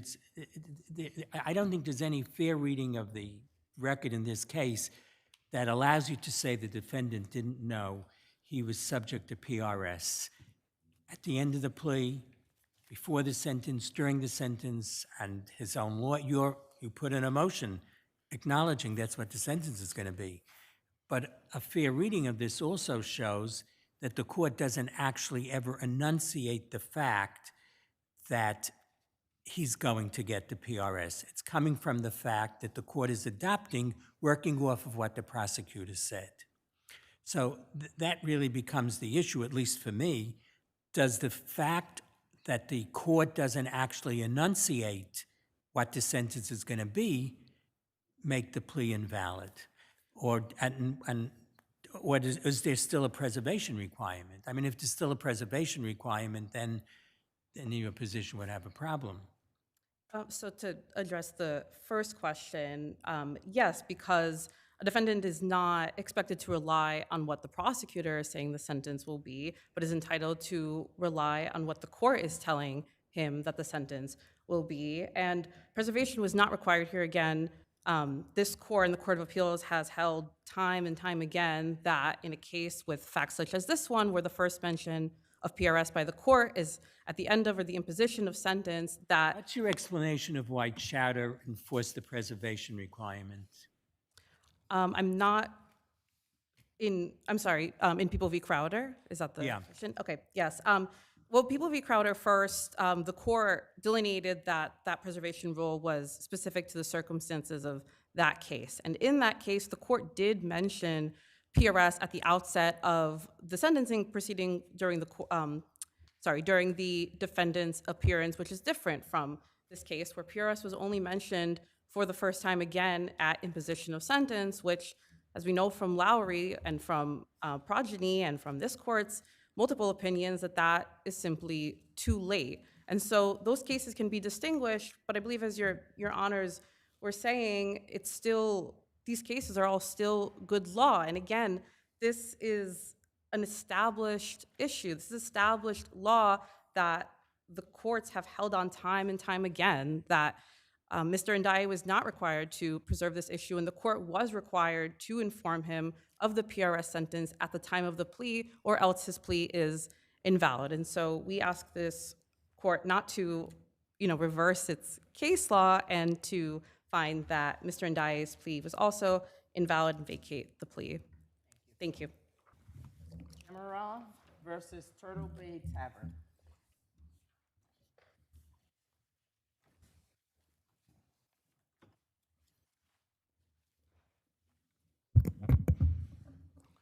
You may proceed. Good afternoon, Your Honors. May it please the court, John Notoris from Androvic and Platic for the appellant Turtle Bay Tavern defendants.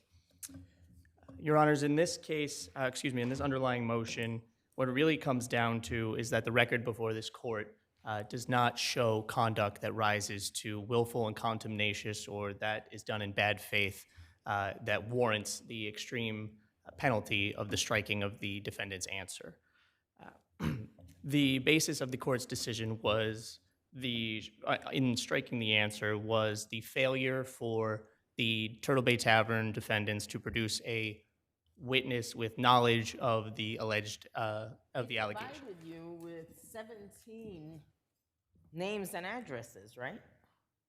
Right, Your Honor. You provided. We them, provided, right, Your Honor. And they did nothing with that. That's correct, Your Honor. And we provided back in 2019 the names and even further defining the job titles. Do you have any interest in these witnesses? If they became available, would you seek to introduce, to have them give testimony at a trial? Well, Your Honor, that would depend. If they became available, we would have to first ascertain exactly what knowledge they would have and speak with them in that regard. But we don't have any information as to whether they were available. We've never been able to ourselves speak with any of those 17 individuals that we produced, as the Turtle Bay Tavern was. Should you, at this stage, let's say we agreed with you that striking your answer was too harsh a penalty, but would you agree that you should be precluded from calling these witnesses at trial? Your Honor, we understand that the conduct before this court in the record may warrant other penalties, such as preclusion in that regard. And let me put the question again in a little different way. Why shouldn't you be precluded from calling these witnesses at trial? Well, we have no control over these witnesses, Your Honor. We never did at any point in time during this litigation. The Turtle Bay Tavern closed in 2018, and this summons and complaint was brought in 2019. So there's case law cited in our appellate brief that there was there should not be a penalty imputed against the defendant or the party for not producing a witness that's out of their control as they're no longer in their employment. Counsel, just to go back, But does that mean that you should, again, you didn't answer my colleague's I'm question. sorry, Your Honor. So if any of these 17 witnesses become available at the time of trial, will you be seeking to call them? Again, I'm not. I would find it unlikely, Your Honor. I'm not. So should we preclude you, since none of those witnesses were brought for the plaintiff to depose? Should they be precluded from being offered at trial since they were not produced? We would find that to be a penalty that would. They were never in the control, so we would find that to be an unfair penalty in this regard, Your Honor, as they were never in the control of the defendant. So you think that if you can find them on the eve of trial, you should be able to spring them on the witness stand? I could see how that. That's what you think should happen here? Well, no, Your Honor. Or should we perhaps say, should you attempt to call any of these witnesses that you identified that were outside of your control and suddenly they become available to you, that before you can call any of them to the witness stand, that the plaintiffs have to have an opportunity for an EBT? I think that would be fair, Your Honor, in the essence of fairness in this matter, yes. Okay, all right. Just To continue, Your Honor, really the crux of our argument, as I mentioned, is that the conduct before this court does not rise to such levels to warrant the striking of the answer, and that the lower court improvidently exercises discretion in that regard. As mentioned, we produced the names of 17 individuals that were employed at the time of the incident and by the Turtle Bay Tavern, as well as identifying... None of them were the security people on duty that night, right? I'm sorry, Your Honor? None of those people were the people on security duty that night, correct? I believe there was one security officer that might have been on duty that... Might have been. Right, yes, Your Honor. That one security officer that was revealed in that disclosure. I can't say for certain, Your Honor. I'm sure you had more than one security person at this facility on that night. There was video as part of the record that was It showed two people with the word security on their backs. Yes, There's Your Honor. only one available on the list? Well, Only one security officer's name is provided on the list? Just want to make sure I'm correct. Oh, I'm sorry, Your Honor. The response identified 7 security guards, 1 bartender, 1 manager. I apologize, Your Honor. And only one might have been there that evening. I'm not sure if Who is sure if you're not? well, the response was we were helped to draft that response from an individual named Pam Killian, who was at one point affiliated with the Turtle Bay Tavern. She wasn't made available for deposition before she disappeared, correct? No, Your Honor, there were efforts that were made to secure her deposition, but ultimately she was never produced. Instead, the production was done of Marie Fergus. Knew nothing about that evening. She did not know anything of that evening, Your Honor, but she was not questioned using any of the materials that were provided during the... What difference if she's not there? That's anything she says is hearsay anyway. So that's meaningless. Your Honor, there was no... We produced the best witness available after our efforts. There was no witness within Turtle Bay's control at that point, at any point during this litigation that could have been produced, as that tavern was closed prior to the litigation. Same way that they could have subpoenaed those 17 witnesses for whom you so kindly provided addresses, so could you have if you wanted. But that's okay. Thank you. I have one more quick question. As far as I could tell on the record, there's nothing that shows that you provided any documentary evidence of the fact that your client allegedly closed on a certain time. Am I correct that there's nothing in the record? No, Your Honor. Documents? So, on June 23rd, 2020, in our response to plaintiff's first set of interrogatories, we do provide that the Turtle Bay Tavern was closed. No, I'm asking for documents, not a statement. I do not believe there are any... Proof, like some certificate from the Department of State showing that the business has been closed down. Right. No, there is not in the record, Your Honor. So we have no proof of the allegation that this organization is out of business, other than the statement. Other than someone saying so. That's correct, Your Honor. Got it. Thank you. Thank you, Your Honors. Counsel?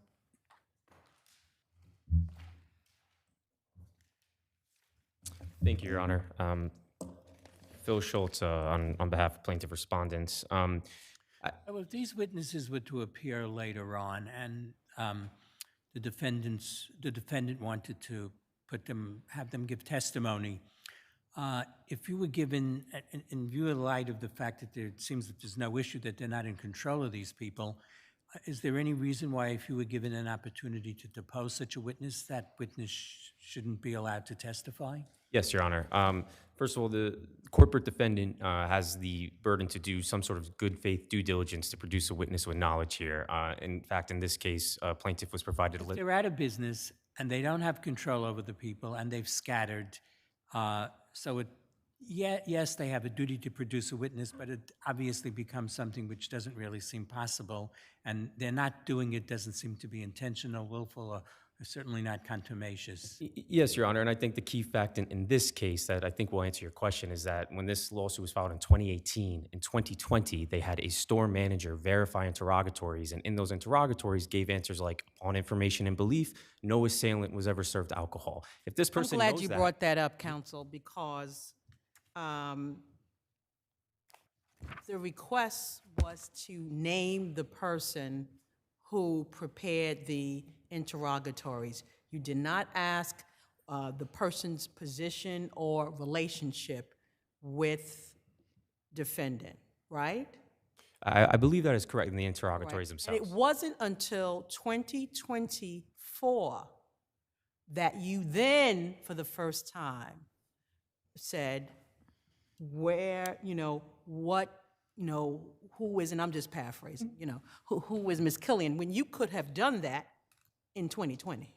Your Honor, respectfully, we couldn't have because Ms. Killian, for some reason, was not included in one of those 17 witnesses with knowledge. No. We had no idea. In 2020, when they identified Ms. Killian, you could have said, who is she? But you waited 4 years. Yes, Your Honor. And the reason why we did that is because we were getting, this deposition was adjourned over 2 years. And what we were told over those 2 years' time is that the witness was unavailable. Not that they had lost control, not that she was missing, that she was unavailable. And they kept asking to adjourn it to a later date to when she would be available. And because of that line of reasoning, we assumed that they would be producing a witness with knowledge at some point. It was not. They could have said, we're not in control of any of these witnesses years earlier. Correct. They didn't do that. Correct, Your They Honor. just kept stringing you along, order after order, adjourn EBT after EBT, knowing full well they had no intention of producing anybody. That is exactly right, Your Honor. It was not until after we received an order with conditional language from Judge Fernandez that said if they did not produce a witness for a deposition on a date certain, their answer would get stricken, that we received, or that they produced Ms. Fergus, who to every single question we asked said, I don't know. I don't understand counsel's arguments respectfully with respect to why we didn't introduce as an exhibit an employee handbook for Turtle Bay when she said she's not an employee of Turtle Bay and doesn't know about any of the policies, procedures. I don't know what that would have done to her fresh Let recollection. me take you back to, if some witness should show up before trial, in light of this claim that they lack control, and I understand you say they've strung you along, I will accept that. Why shouldn't they be able to produce that witness if you're given an opportunity to depose the witness first? Yes, Your Honor. I believe that the question goes towards, the level of the sanction and whether striking the answer was warranted or whether preclusion would be a more appropriate sanction. In response to that, Your Honor, this case is, we have dram shop allegations and we have negligent security allegations. This is not a case where defendant was withholding evidence from plaintiff that could hurt their case. This is an instance where defendants withheld a witness for deposition that we needed to prove our case. So if they're now precluded, we still don't have what we need to prove our case because they strung us along and the record is now hollowed out. There's nothing to preclude, Your Honor, respectfully. I mean, So that the solution of any witness that defense attempts to call belatedly without having provided plaintiffs an opportunity to seek discovery from that witness first, that should happen prior to that witness taking the stand at any trial. yeah, of course, we should have the right to conduct the discovery per the CPLR before a surprise witness at trial, Your Honor. Of course, yes. So Why you're didn't you- agreeing that why- absolute preclusion isn't warranted? Your Honor, again, preclusion is not an appropriate remedy here because we were unable to prove our case without this witness. Because you want these witnesses no matter what. Of course. Well, respectfully, we need these witnesses, not only a want. We have to have them to prove our To case. preclude them would be to reward the defendant for not providing you access to these witnesses. I had that written down, Your Honor. You took it right out of my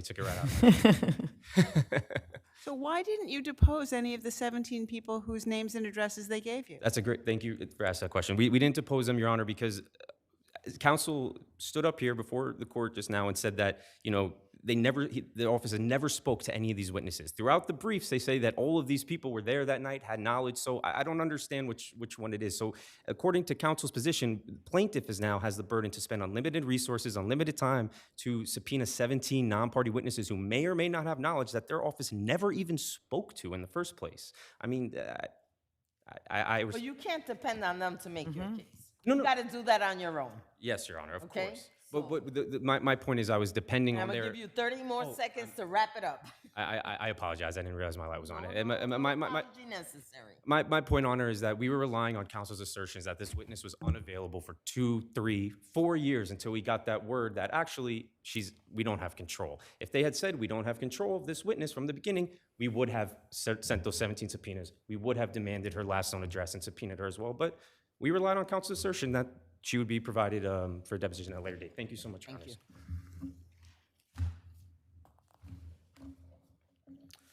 Yes, Your Honors. Just briefly, I don't believe that the term stringing along necessarily is fair in this Really? regard. At any point during all those adjournments of those EBTs, did you have a witness you were going to produce? My understanding, Your Honor, is that there was a witness. What witness? We were, Tell me we were what speaking with witness. Pam Killian, Your Honor, and as she helped complete the interrogatory response. Because I can go through the record and see like over half a dozen adjournments of EBTs that at no point you said, we don't have control of any of these witnesses. At no point, you just kept adjourning it. Right. So that to me, having run a discovery part in Supreme Court, sounds like stringing along. Your Honor, we Those are my words, not his, mine. apologize, Your Honor. We respectfully, while we did not have full control as the employer, we had contact with Pam Killian, and our understanding was that she was going to be available for a deposition, and obviously, unfortunately, that ended up not working, which is why we then tried to produce the next best witness available. The next best witness who knew nothing. She was the only. Who knew nothing. She was an accountant. She was the only. She knew nothing.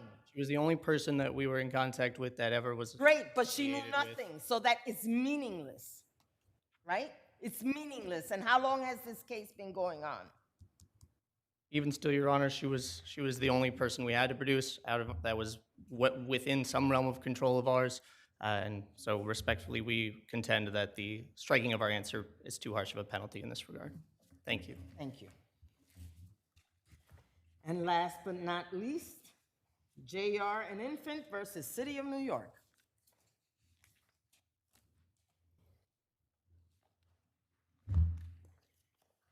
Good afternoon, Your Honors. May it please the court, Scott Horn, counsel representing the appellant in this matter. It's our contention, Your Honors, that the trial court erred in precluding plaintiff's counsel from reading into evidence portions of plaintiff's 50H hearing and What section of the CPLR were you relying on in claiming that you were entitled to read back part of the deposition after your client had testified and presumably not for the purpose of impeachment since she was your own client? did you, I missed the first part of your question. Which provision in the Yes. CPLR 3117A1 is what we're relying upon, which is a broadly worded statute which specifically talks about presenting contradicting evidence at trial. But wait, you are not normally entitled to impeach your own client. Well, the common law states And that. you would have to do that while that client is on the stand. Well, that's the part that I thought as well when I first was presented with this project. You were seeking to reopen. You have to sit down. You can't just come in here and stand.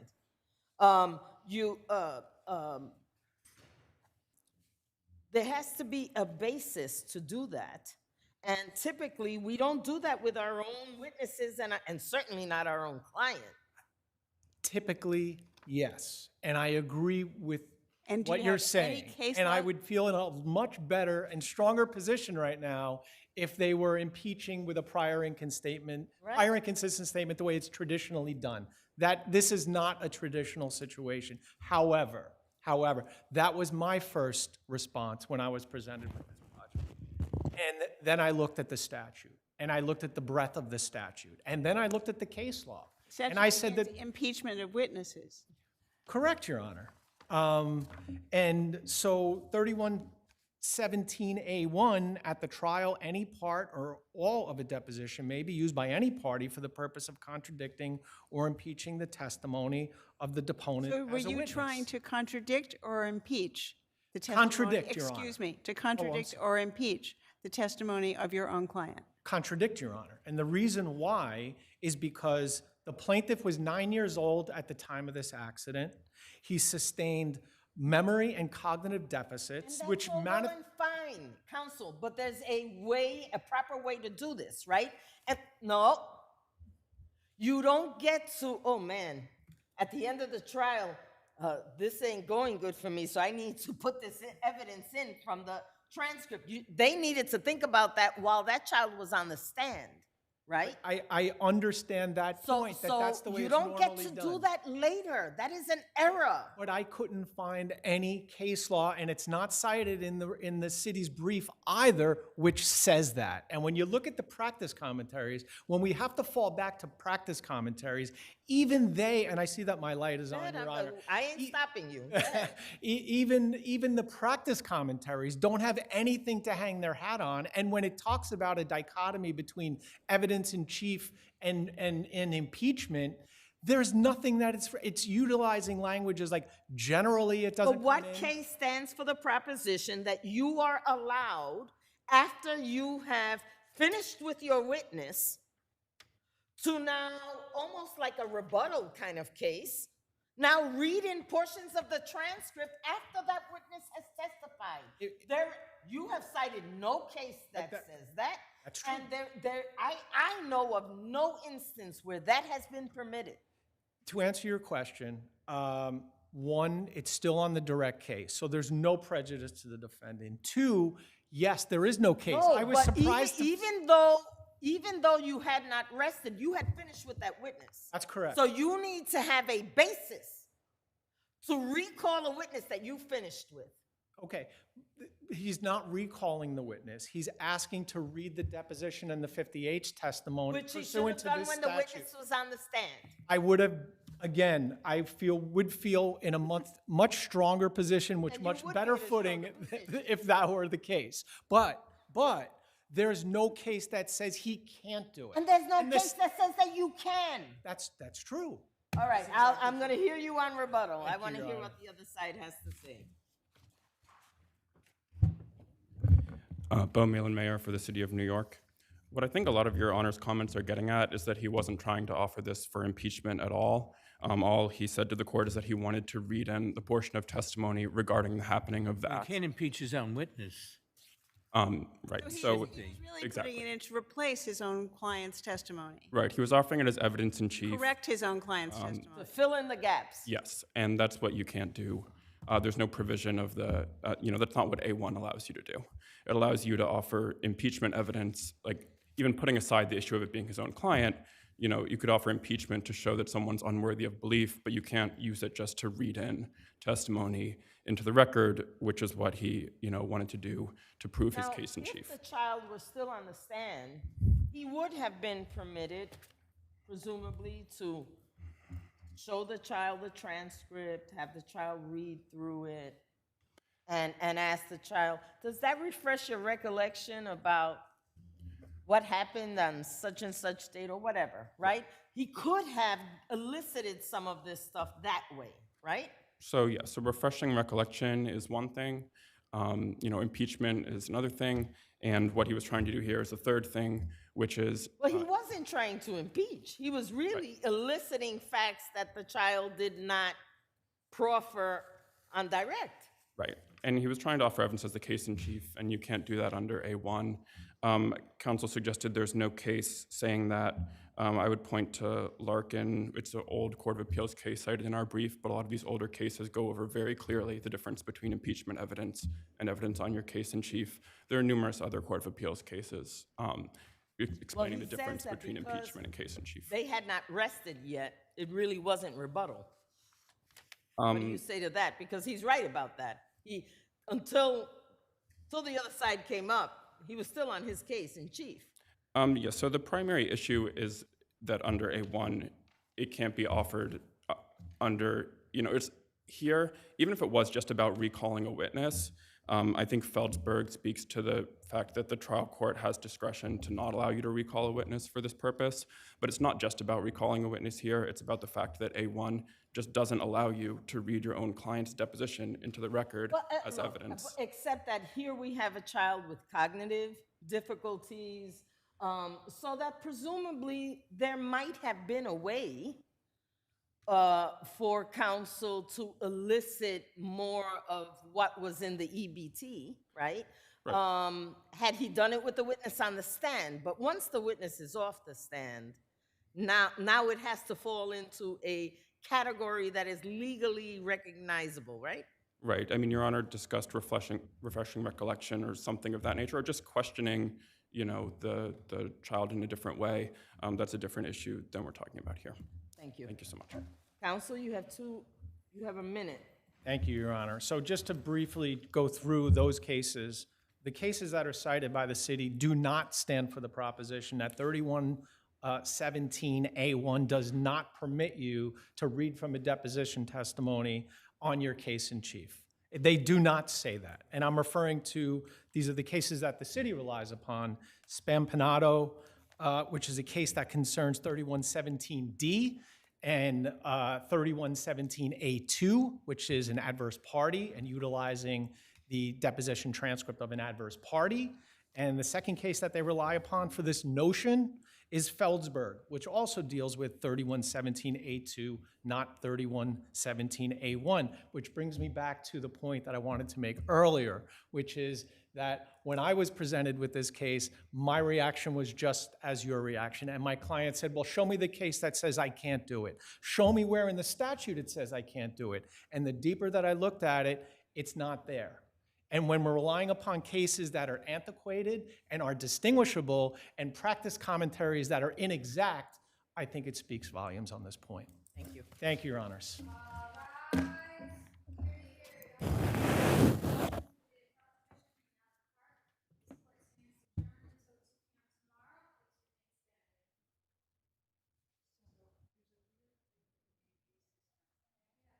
Thank you.